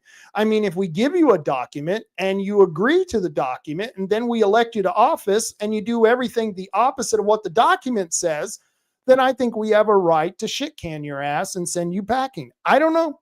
Just my opinion, just one man's opinion here. And that's what we should do with most of the Republicans who are in the House and who are in the Senate. But I did hear some of them walk today. Let me see if I can find that, because there was, where was that?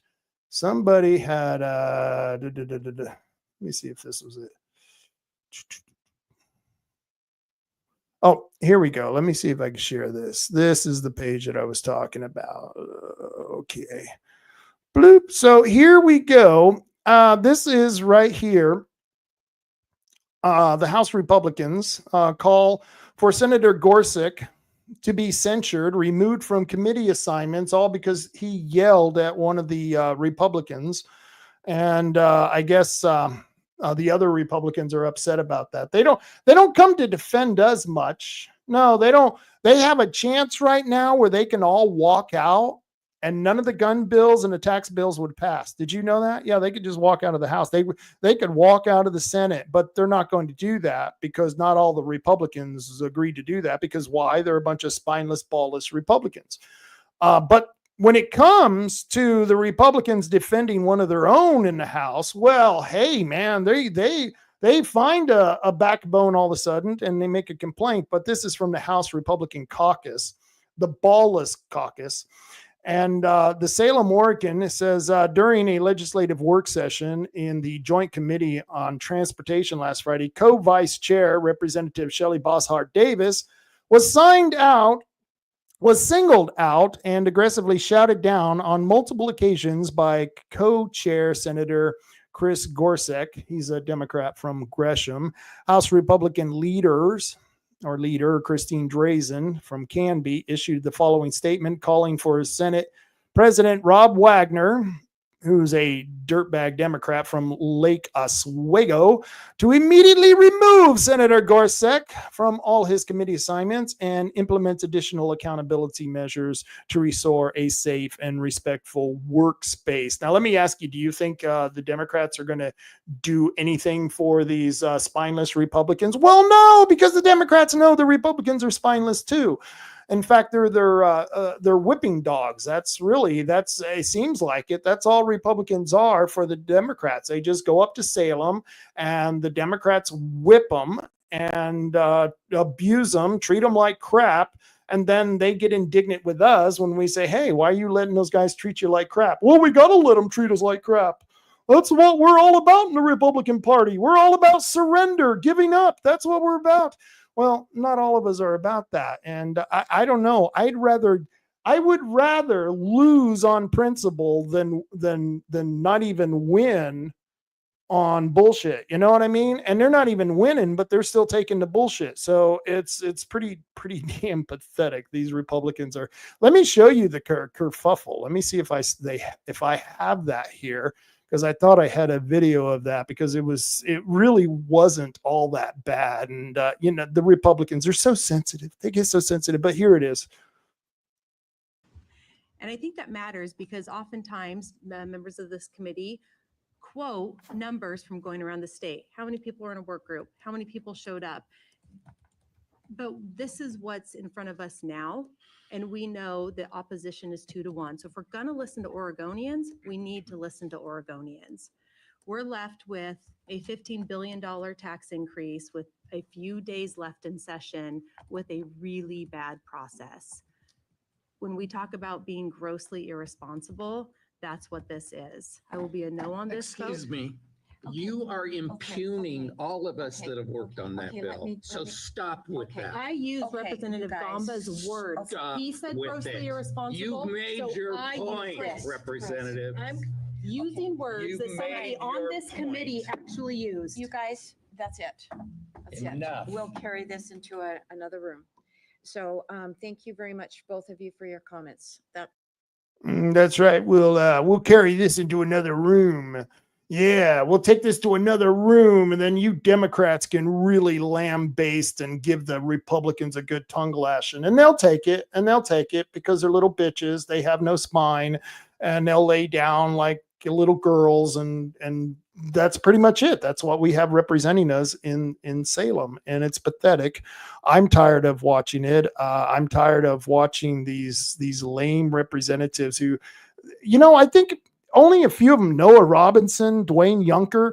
I've only seen a few of them actually get up and give speeches, putting it back in the face of the Democrat leadership. And of course, Dwayne Yunker, he's got a pretty good voting record. Noah Robinson, wow, that guy's voting record exquisite, exquisite. Every time I go in there and I analyze a bill, all I have to do to know that I'm on the right track is I check out the way Linthicum, Thatcher, and Robinson, how they vote. If usually I am right in line every time I vote, they vote the same way. So I know that I'm on the right track when I analyze a bill and then I look and see who voted for it and who didn't vote for it. That's usually a dead giveaway. And so that's what we have going on in Salem. It's disgusting. I don't know what to tell you, but we're going to be facing those gun bills coming through. I don't know if they actually got a hearing today. I saw the notice go out by Kevin Starrett. You still have a chance to call your representatives. Let me see if I have that bill. Let me see if I have that bill because I want you guys to know which bill it is. There was two of them. And this is from Kevin Starrett. Let me make sure I'm still on here. Okay. And let me make sure it says neither House Bill 3076 nor Senate Bill 243 have passed the legislature yet. If Senate Bill 243 passes, your rights to protect yourself and others in countless unsecured government buildings will vanish.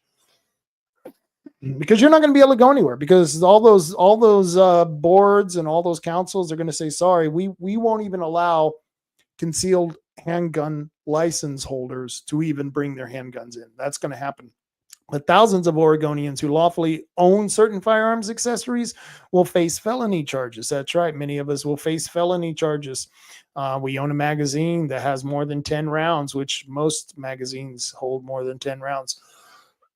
If House Bill 3076 passes, gun dealers will be faced with business destroying regulations, most of which are still unwritten. And the Anti-Gun Department of Justice will have a permanent record of every firearm you buy if there is any place left to buy one. So this is what we're looking at. And you can call the House, you can call the Senate. You can talk to the leadership of the Republicans, Christine Drazen. You can talk to the leadership of the Senate, which is Dan Bonham. Both of them are spineless and ballless, but you might as well call them. I wonder what would happen if I call them. Let me see if I can put this up here. Let me see. Let me share this tab here. Let me go back over here and put this back up on stage right there. That is my Facebook page here. Let me see if I can get that a little bit larger. And there's the numbers. Let's call them. What do you guys think? You want to call these people? I mean, they're ballless wonders. I mean, we might as well call them and talk to them. Let's call Christine Drazen. What's the number here? Let's see. Okay, let's see.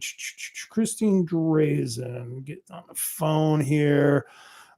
Let's see. It's 1-503-986-1451. Let's call them. Let's see what they have to say.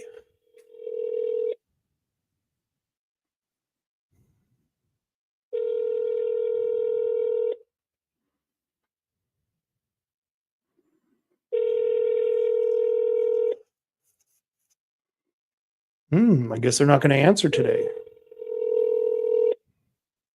This is your legislature at work. Sorry, Drazen 8 is not available. Record your message at the tone. When you are finished, hang up or press pound for more options. Yeah, I was just wondering if you Republicans will actually do something to defend our Second Amendment rights, like walking out of the session and denying the Democrats a quorum. You should do that because we don't want House Bill 3076 or Senate Bill 243 passing. And if you stay there, it's going to pass. My name is Rob Taylor, and you can reach me at 541-366-1986. Give me a call. I'd love to talk to you about this because you Republicans, you need to walk. You need to get out of there and not allow them the ability to take away our rights. And thank you very much and have a nice day. There you go. There you go. That was Christine Drazen. Well, let's see. Let's go. What was the other one? Let's call the Senate. Let's see if the Senate answers. 1-503-986-1726. Let's call. Let's see if they're in. This is Republican leader Dan Bonham. I don't know. Come on. There we go. A little slow. Let's see if Dan Bonham answers his own phone. No, doesn't sound like they're going to answer there. No.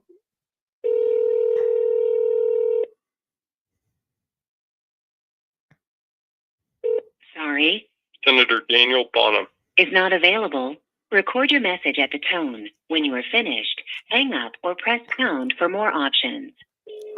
Hey, Dan, I'm sitting on my podcast right now. This is Rob Taylor from the Rob Taylor Report, and I'm live streaming, and I wanted to call you so that my listeners can hear your wonderful voice when I got you on the phone. And I'm going to tell you that you guys need to walk. All of you senators need to walk, and you need to deny the Democrats a quorum. I don't care what consequences you face or not, but House Bill 3076 and Senate Bill 243, they're a violation of the Second Amendment. They're a violation of our rights. And if you truly believe in protecting our rights, then every senator needs to walk. You need to get out of the House, and you need to get out of the Senate and deny the Democrats a quorum. Thank you. And if you ever want to come on the Rob Taylor Report, you're more than welcome. Like I said, you can watch this live. It's the Rob Taylor Report here on Rumble. I've got quite a few people watching right now, and they're interested. They're interested in getting this done. So you take care and have a wonderful time. You can reach me, by the way, at 541-366-1986. Thank you and have a great day. Well, there you go. They don't answer their own phones. Why would they? Why would they care? They don't care about you or me. I mean, they act like they do. They pretend like they do, but I really don't think they do. I don't think they do. So it's a scary thing. Gary Landry says they probably leave at 3 p.m. Yeah, that's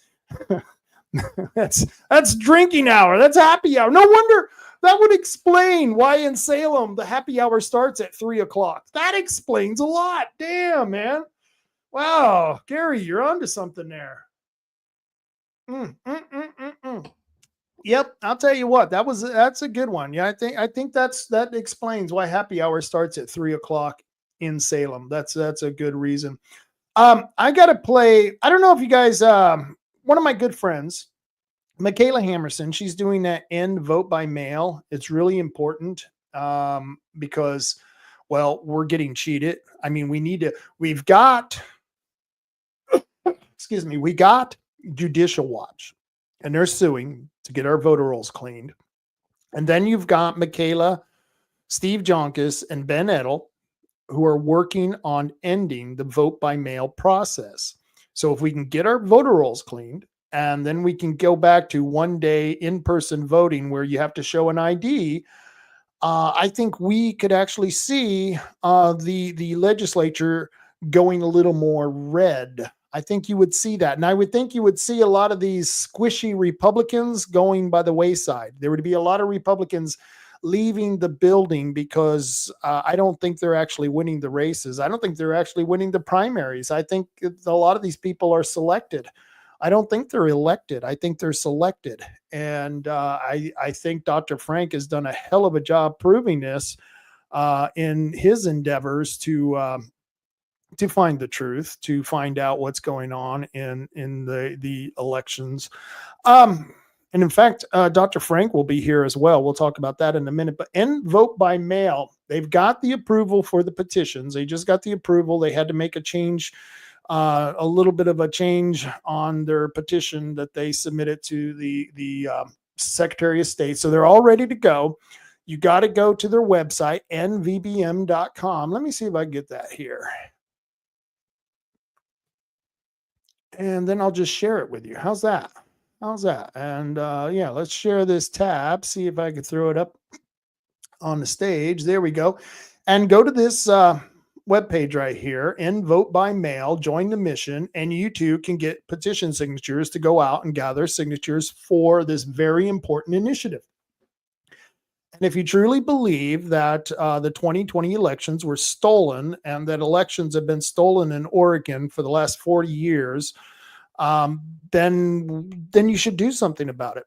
I mean, if you were getting robbed, if you owned a business and someone was coming in and robbing you every day, they were taking your merchandise and walking out of the store, are you going to continue doing that? Are you going to continue to let the crooks steal from you? I know I don't. I have a problem with that, and that's why I'm going to be involved with this initiative, but I hope others would get involved with this and get your petitions, your signature sheets, and go out and have a pop-up sign-up booth. That's what we used to do. And you can go out and find a friendly business or someone who owns a lot in a very heavy trafficked area and set up a pop-up tent. Put up one of the, like a little pop-up tent, and put up a table, invite people, let people know on social media, this is where we're going to be, this is what we're going to be doing. And we're going to be doing that here in Coos County.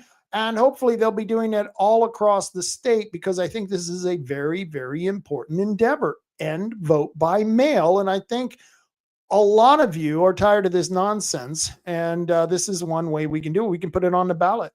And I know it's kind of ironic because people are going, well, if you put it on the ballot, and the ballots are mailed to people, aren't you worried about being cheated in this election? And there's always that chance. There's always that chance, but I got news for you. Just like the lottery, you can't win unless you play. So unless we're involved, unless we're doing something, we can't actually overcome this adversity. And it is an adversity because we are facing something that was changed by the voters.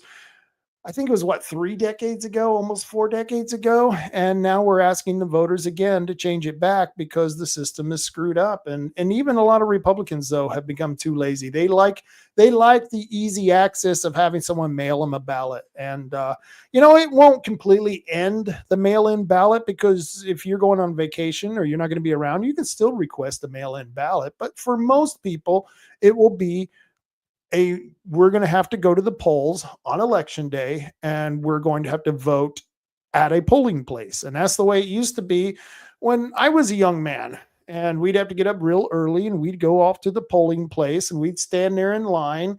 And usually it was freezing cold because it was November, and we'd eventually get inside the community center and we'd make our choices and be on our way to work. And every election day, we knew by midnight who won. That was usually how it was. And now when we have all this advanced technology, the modern machines and stuff, and yet we can't get anything counted until 3 months after the election. I don't know. Something seems a little wrong with what's going on, but we have the ability to change it. So end vote by mail. In fact, I even got, let me play this for you, because this is Ben Edel.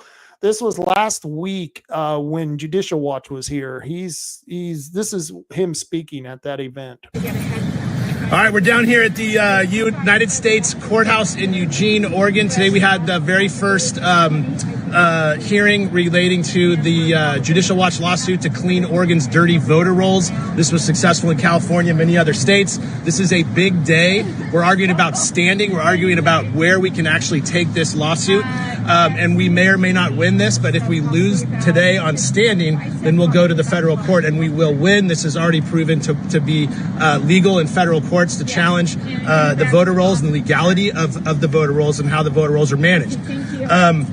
We got a lot of people here today, a few people here. There was a lot more earlier. I'm running late, but I want to say that this is not about who's cheating the elections, okay? The NVBM movement is about security in our elections so that we have elections we can all count on and believe in, okay? When you have legislation that we have in Oregon that designs a system that's made for massive election fraud, you give me one reason why, other than to commit mass election fraud, that we have the system that we have.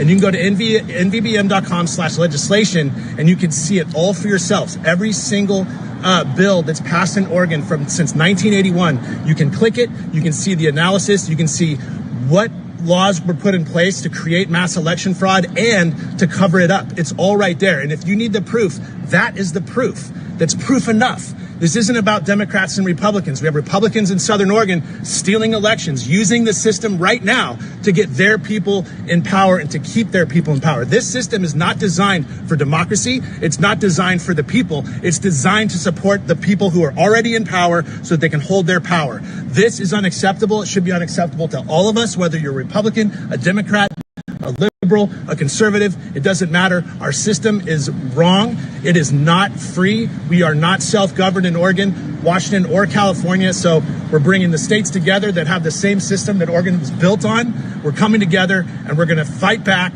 and we're going to stand up and we're going to change our system. Absolutely. Thank you.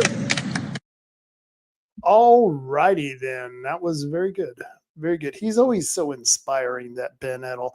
I got a comment here. Let's see. Samantha says, love that event.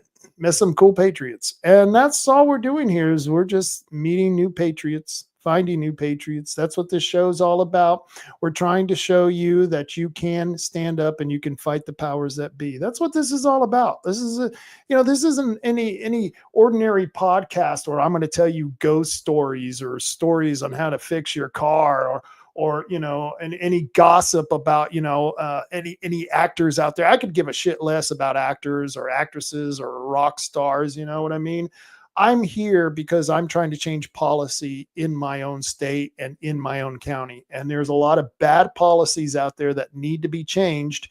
And what we're trying to do is trying to get as many people involved in the process so that we can change those policies. Like drag queens, library story time with drag queens, those kinds of policies. We want to change that library policy. Call us crazy. We want to change this policy here where the state allows people to cheat in the election with the vote by mail. And so that's all we're doing. We're just a bunch of patriots trying to figure out how to best take care of the problems that we're facing, because there's a lot of problems out there. And but we're doing better. We're doing better. We still have the riot going on. Yeah, there's still a lot of that rioting going on, but it's neat because I've been getting all of the FBI reports. Let me see if I can throw that up there. Yeah, this is great. I've been getting all the FBI reports of all the people who are getting arrested. This ain't like 2020, folks. Nope. People are getting felonies. And the nice thing about this is, unlike a misdemeanor, if you get arrested by the state police or you get arrested by your local police, well, usually it's a misdemeanor and it's not going to go up to a federal charge. You're not going to be charged federally. And that's a good thing if you want to keep your gun and keep your right to vote, because you could lose that if you get a federal charge. And these are federal charges because the feds have learned that the states aren't going to prosecute these people. So they have to make up the slack. And here's the FBI just put out this press release. You're going to love this. I know I love this. I love reading this stuff. It says, Gresham man charged with assaulting a federal law enforcement officer during a weekend riot near local ICE office. And this talks about Gresham, Oregon man made his first appearance in federal court today after he was charged with assaulting a federal law enforcement officer during a declared riot Saturday near a U.S. Immigration and Customs enforcement office in South Portland. And his Broombelow, what a weird name, Giovanni Joseph Broombelow, 21 and stupid, has been charged with criminal complaint with assaulting a federal officer. According to court documents on June 14th, 2025, thousands of people engaged in peaceful protest in Portland. In the afternoon, several hundred people gathered in protest at an ICE office in South Portland, where some individuals targeted the building with mortar, fireworks, rocks, bricks, and glass bottles. The gathering was later declared a riot by local law enforcement.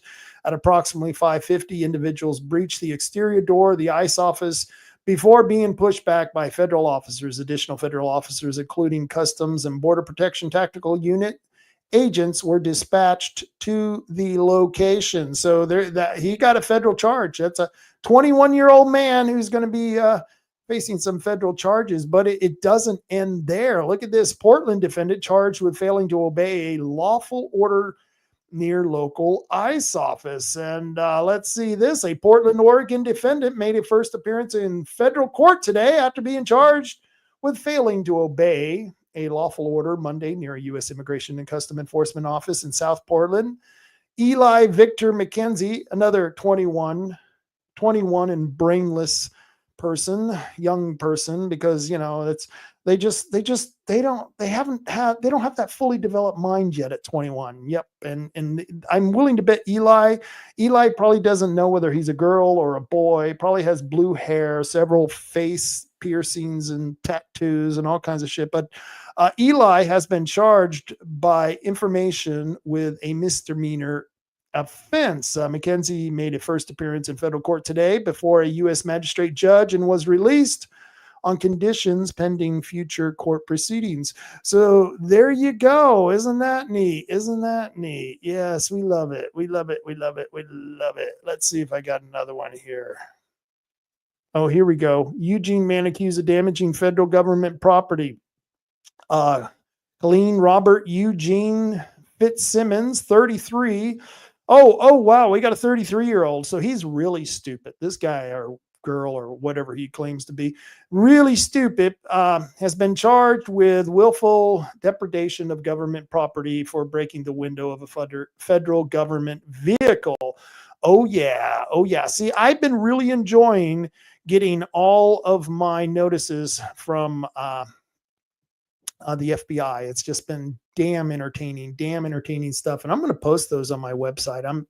I just love it. I want these people's names to be edged in stone. So anytime, anywhere they go to get a job, that people know, oh, really? You were arrested and rioting, huh? You were rioting in Portland, disobeying orders. Okay, well, I'm not going to hire you. Jeff P has a good comment. He says there is some great video on that. I bet there is. He says ICE kicked some ass in Portland. I've seen that. In fact, I got a little video here.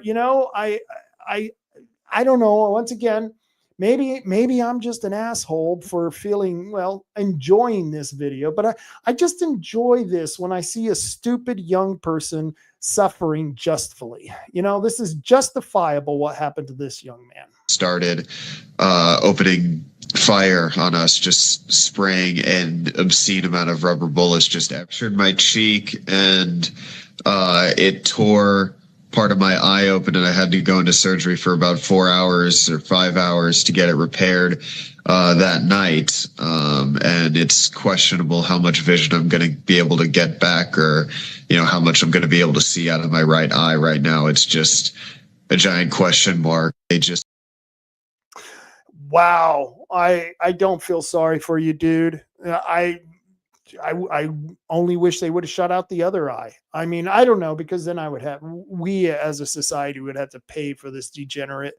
We'll probably have to be paying for him from years from now, because he'll be claiming that he has a deep psychological problem because he can't work anymore because he was shot in the eye at a federal building that he was rioting on. And so, yeah, it's, Samantha says, maybe he shouldn't be a terrorist. Yeah, if you can't handle getting shot with a rubber bullet, well, then you shouldn't go to the riot. Put on your big boy pants, Don't be sorry. No one wants to hear your sorry ass excuses now. Jeff B says he should have kept an eye out for that. Yes, he should have. He should have kept an eye out for that. Very good. Very good. Old joke. Very good old joke. Well, I want to thank you all for joining me. Before I get out of here, though, there was something. What else did I have to do? I had to do something else. Oh, yes. I know what I had to do. Let's see if I can share this. Let's see. Share a image file. Okay. There we go. And let's see. Of course. How about now? There we go. All right. So this is for you, Samantha. Elections, are they secure? Well, we're going to answer those questions. Saturday, July 5th from 11 a.m. to 3 p.m. Right there, you can see that I can't read all of that because I'm blind as a bat. That's too small. Let me get this up in here. Okay, at the the Calapooey Community Clubhouse, that's at 141 Scott Henry Road in Oakland, Oregon, 97462. That's where this event is happening. This is Saturday, July 5th at 11 a.m. to 3 p.m. Donations are welcome to help cover his travel. Dr. Frank, you're going to love this. Dr. Frank doesn't charge people for being at these events, but he does ask people to give donations, and sometimes he's able to cover his expenses, sometimes not. But it's really cool that he's able to do this, that he's, this guy is willing to donate his time and probably some of his money to go do this. This is really, really cool. And Samantha says, yes, come to Oakland and see Dr. Frank. Thank you. I'm going to be talking about SB 1062 in my journal meeting tonight. Oh, thank you. Thank you, Samantha. Yeah, I think we may have a lawsuit. And in fact, I've already got a call in to a lawyer. And boy, I'd really like to sue the state of Oregon. I think that we may have a court case here. This is going to be interesting. And the lawyer, he's a pretty famous lawyer, but he's kind of a lefty. I won't give his name out because I don't want to say that. But he's someone who's very familiar with these types of legislation. And I think he would be an expert on whether this is legal or not. But and for those of you who don't know what SB 1062 is, SB 1062 was a bill that was sponsored by Dick Anderson and Boomer Wright. They sponsored a bill which was for 3 cities, North Bend, Reedsport, and Bandon, because those 3 cities in their charter it directed in the charter that the voters had the authority over setting the utility rates. And this is something is venerated in Oregon, where we can have city charters and we can have county charters where people can decide the type of government that they want for their specific localities. And in these localities, the citizens said, look, we've got city officials who are not on the up and up. They keep raising our utility rates. They keep commingling that money with the general fund money, and we want to watch what they're doing and keep a check on that. And the only way to put a check on that was to put a caveat in the charter, which allowed the voters to decide whether to raise the utility rates or not. And if the local representatives, if they were honest, they wouldn't have to worry about it, because we'd give them their rates. I have no problem paying for water. I do have a problem paying for the wasteful spending habits of politicians. And that's the problem I have with 1062, is that it took away our ability to put a check on the government. And I think we may have something here. Samantha says, you absolutely do. Well, it's Republicans that have sponsored that bill. That's right. And I don't think it would be a lawsuit against the state of Oregon. We would have to sue the state of Oregon for having an unconstitutional law. And I might have standing because I actually sued the city of Bandon. You're going to love this. The city of Bandon created a fake emergency. The city manager, at the behest of the old city manager, created this fake emergency saying we got to raise the rates for the water, or we're going to have to shut down the water facility because we have an emergency. But there wasn't an emergency. That was a lie. And he told this to the city council, and the city council knew it was a lie. They voted on the emergency. They created an emergency here and declared it in the city of Bandon. And then they went against the charter and increased the utility fees. And what did I do? Well, I sued them. I don't like it when people violate my rights. So I sued the city of Bandon. It cost me $30,000. And my attorney didn't spend but hardly any time. He wrote a letter, asked for a summary judgment, didn't spend 1 second in court, won the summary judgment from Judge Stone, who said, yes, it was a fake emergency. Yes, the city officials violated the charter. And yes, they are guilty of violating the charter, and they had to pay for my lawyer fees, which cost the citizens of Bandon $30,000. So I think I may have standing with this because I sued to have the authority to put a voter control amendment in the charter, and the voter control or voter authority over the rate setting of the utilities. I think we have a complete right to that. And Samantha says, yes. Look at Article 6, Section 10 of the Oregon State Constitution. She says, I have to go to a meeting. Thank you so much, Rob. Great show. Thank you, Samantha. And I'm glad you enjoyed the show. But we will be looking into that. I think I may have legal grounds, and it'd be really cool to sue the state, have that law overturned, and then be able to walk into the Bandon City Council and say, ha, ha, ha, ha, I did it to you again. That's right. So we're going to be looking into that because I don't like it when politicians violate our rights. And I think our rights were violated with 1062. So we're going to look into that a little bit further. In fact, I've got an article on that. I don't know if you guys are familiar with the Northwest Observer. And the Northwest Observer, a good friend of mine, Mike Neerman, he runs the Northwest Observer. He's the editor there. And let me see if I can share this. Let me remove this sucker and share my screen here. The Northwest Observer. There we go. Let me share that. And my article happens to be the first one. It says, when democracy turns into republic. Citizens just lost the right to vote on utility rates. And you can read this article at the Northwest Observer. And it talks about 1062 and how Dick Anderson and Senator Wright really screwed us over. It talks about the players and who was involved with this. This was a really dirty trick that these city officials and these two legislators played on us. I mean, it was just a really bad trick. And I even got a video. I got a video from YouTube I put up. Actually, it wasn't YouTube. It's on Rumble, and I don't need to play it for you, but there's a video on Rumble that actually shows you the legislative process where 1062 goes through the public hearings, the work sessions, and then goes through a House vote and then a Senate vote. All that is tied together in one video that's about an hour long. And I think you should watch it because this is really not about utility rates. This is all about public housing.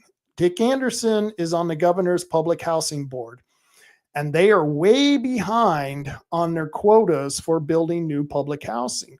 And three cities that have, or at least two of the three cities that are mentioned in that bill, Bandon and North Bend, have some public housing projects that they would like to do, but they can't do it because their rates are too low for their utilities, because the voters won't give them rate increases because the city's wasting money in other areas.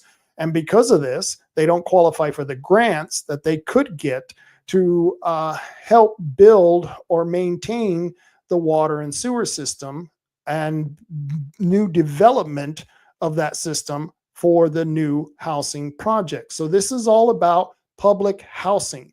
So they're wanting to increase our rates. They're going to do it by force so that they can give us a grant that we paid for with our tax dollars so that they can build public housing, which is also paid for with our tax dollars. And it's on land that's owned by some government entity. So the land that this development is being developed on don't pay taxes, but they will use all the services that are provided by all the taxing districts that overlap that area. And if those people on that public land and these housing projects, if they're not paying for the services that they use, fire, water, the police, all the other utilities that we use, all of those services, they have to be paid for by someone else, which means the other taxpayers are going to have to either have our taxes increased or we're going to have services cut. But somewhere down the line, this is going to cost us more in tax dollars because of this vote. 1062 was more than just a way for the government to take away voter authority on rate setting utilities. It was a way for them to increase their public housing inventory for the state so that Dick Anderson can actually look like he's doing something. I hope you guys are paying attention to this because it's going to cost us a lot of money. And let me tell you this right now. And if you watch the video where they talk about SB 1062, if you watch the video, several people mentioned that they're worried that this will affect other areas, because if they can vote to take away the voters' authority over utilities, then what else can they take away from the voters? What other things do we vote on will we lose because they don't want us to have that authority anymore? If they can do it for the utility rates, then they can do it for anything. If they can change our charter after we voted for that charter, then why have a charter to begin with? See, they're changing the basic makeup of the state government of Oregon. And these are Democrats who are doing this.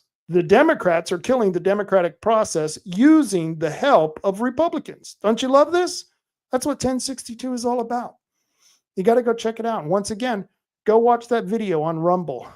It's on my Rumble channel, Rob Taylor Report, SB 1062. That's the title of the video. It's like the third or fourth one down. Go check it out. Go see what the senators and the representatives say about this bill. Noah Robinson was the only one to come to the defense of the voters. Thank you, Noah. I appreciate that. And I hope you all enjoyed the show. I'll be back this Friday for another rant. We'll be ranting the hell out of things. Before I go, though, I have to give some kudos to some of my favorite people, 3H Tree Service. They weren't able to play Where's 3H Tree Service. Why? Because they were busy today. They were out running around at several different places. So they decided not to do Where's 3H Tree Service. We'll do that next week. But if you need to get some trees removed, you got to call 3H Tree Service at 541-294-1800, and they can come in and remove those trees with surgical precision. I tell you, surgical precision. And I know a lot of you know this is the time of year to get this done. I mean, you don't want to wait until it gets back to the rainy season. You know what I mean? You don't want to make these guys to work on the rainy season. No, you want them working at this time of year. Call them up. You got a tree that's a liability. You got branches that are hanging over your house, hanging over your car. Maybe it's hanging over your neighbor's car and you don't want to pay for that. Well, you can take care of it. Call 3H Tree Service, 541-294-1800, and they can take care of it. And yeah, we'll do Where's 3H Tree Service. There's Jody Hoffman. He won $50. And there's Nancy Brown. She won $50. And so you too can be a winner the next time we play Where's 3H Tree Service. And if you have an automobile, most of you do, I'm willing to bet you have some type of automobile. You've got some type of vehicle. Well, if you are in the area and you've got vehicle problems, you need to get, let's say you need to get struts, you need to get shocks, you need to get your car aligned. You need a tune-up. All of that can be done at Tom and Giggs. Yes, Tim and Shanna, the owners of Tom and Giggs, have been working at this for a long time, and they are excellent at taking care of all your automotive needs. And you can find them at 135 South Shoneman Street in the Empire neighborhood, right behind the car wash. And if you know where the car wash is, well, I'm sorry, I got that backwards. If you know where the Empire neighborhood is, you know where the car wash is. And you can reach them at 541-888-4660. And the cool thing is they don't only just work on regular size cars. They got these really cool remote control cars, these RC cars. They're the largest RC dealership on the South Coast here. Look at that vehicle. Yeah, wouldn't that be fun? How would you like to take that out for a ride? The kids would love it. And you don't have to get it for the kids. I won't tell if you get it for yourself. It's all right, guys. It's okay. You can relive that childhood. There you go. Look at that. Really cool stuff. And they got all the accessories and parts for these cars right in the store. They can take care of you and take care of all your RC car needs. And they even got planes. They've got a helicopter. And they've got tannerite. Wow, this is a one-stop shop for anyone who wants an RC to get the car fixed and needs some tannerite. Yeah, you never know when this happens. Tannerite, and remember, you must be 18 years or older to purchase tannerite. Why? Because that's the law, and they will ask you for your ID. My other sponsor is Herbal Choices for all your herbal needs. Herbal Choices for all you herbal users out there.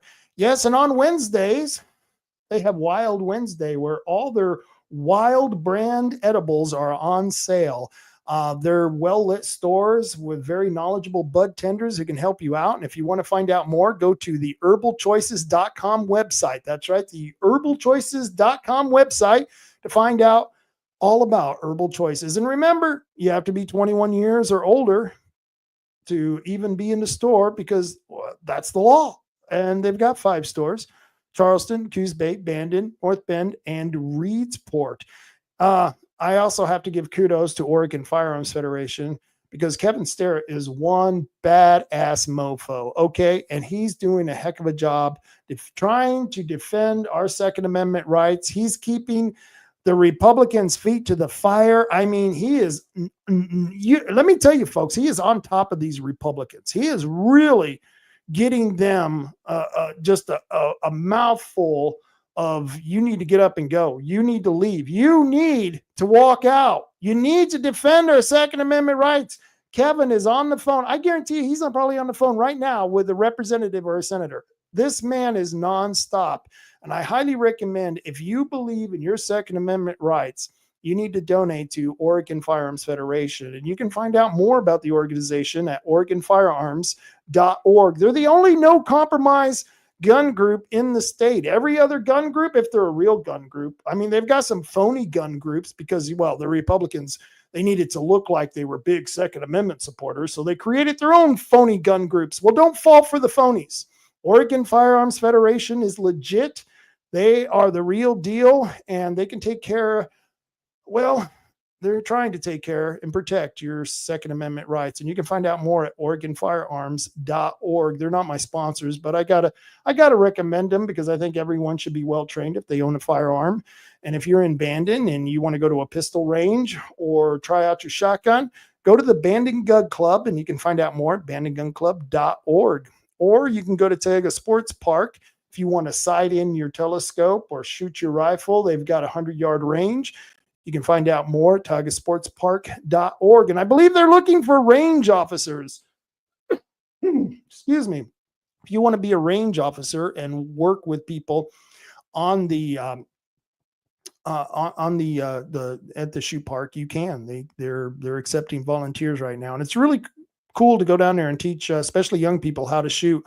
Women are always asking, how do you know a place where we can go and learn to shoot? Well, Tioga Sports Park, on occasion, they will do women training courses.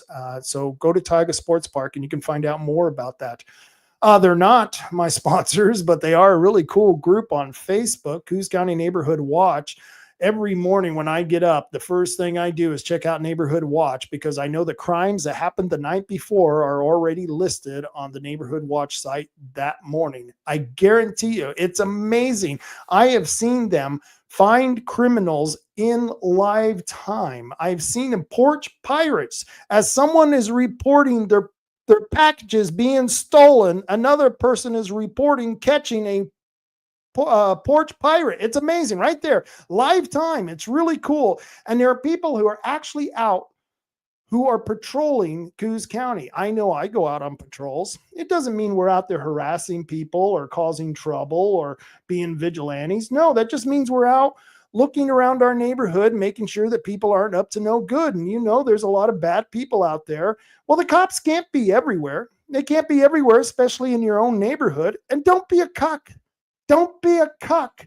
Take back your neighborhood. And one way to do that is to go out on patrol and report on these criminals. Call the police nonstop. Call them. I mean, and you know, if you can't get the cops to come out to your neighborhood, go talk to your neighbors. Have them all call at the same time. That's what we started doing here. If we got people, the bums, they like to hang out at the end of our street because it's right behind Ray's Supermarket.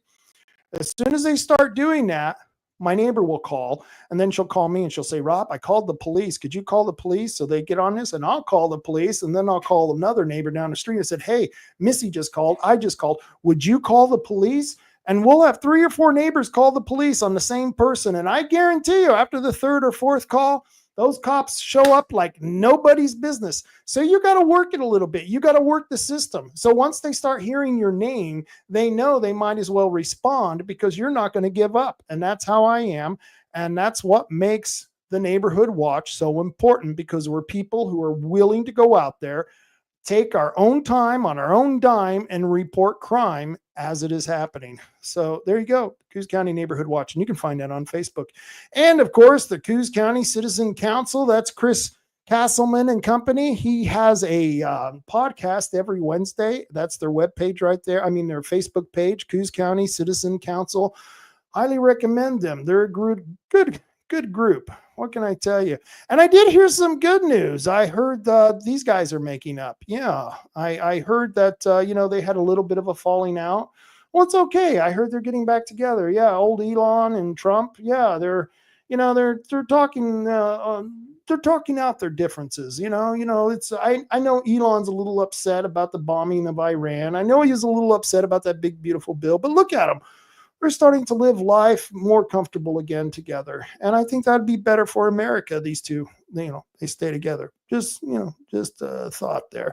And I want to thank all of you for joining me. It's been one heck of a show. And I hope I gave you something to think about because, well, and tune in on Friday at 8:00 for the Friday night rant. And by the way, if you know somebody that you would like to see as a guest, if you got their contact information, give me a call. Let me know, especially if they're local. I like local groups, local politicians, local businesses, anyone that's doing something that's they're dealing with some type of political issue or an important issue. Get a hold of me. I'd be more than happy to put them on the show and to do an interview. I mean, it was just like the lady I did at the beginning of the show. I didn't do a lady at the beginning of the show. I gave her an interview at the beginning of the show. I can do that for anybody. This is what's great about this. And I love it when there are new groups in town, when there are new people in town. We like to promote those venues. We like to promote those groups. And if you got an event happening, let me know. I can take care of that. I mean, we can get the word out. Well, I'm not like Tucker Carlson. I don't have 1 million and 2 million people, 3 million people, 20 million people. Damn, he's got a lot of viewers.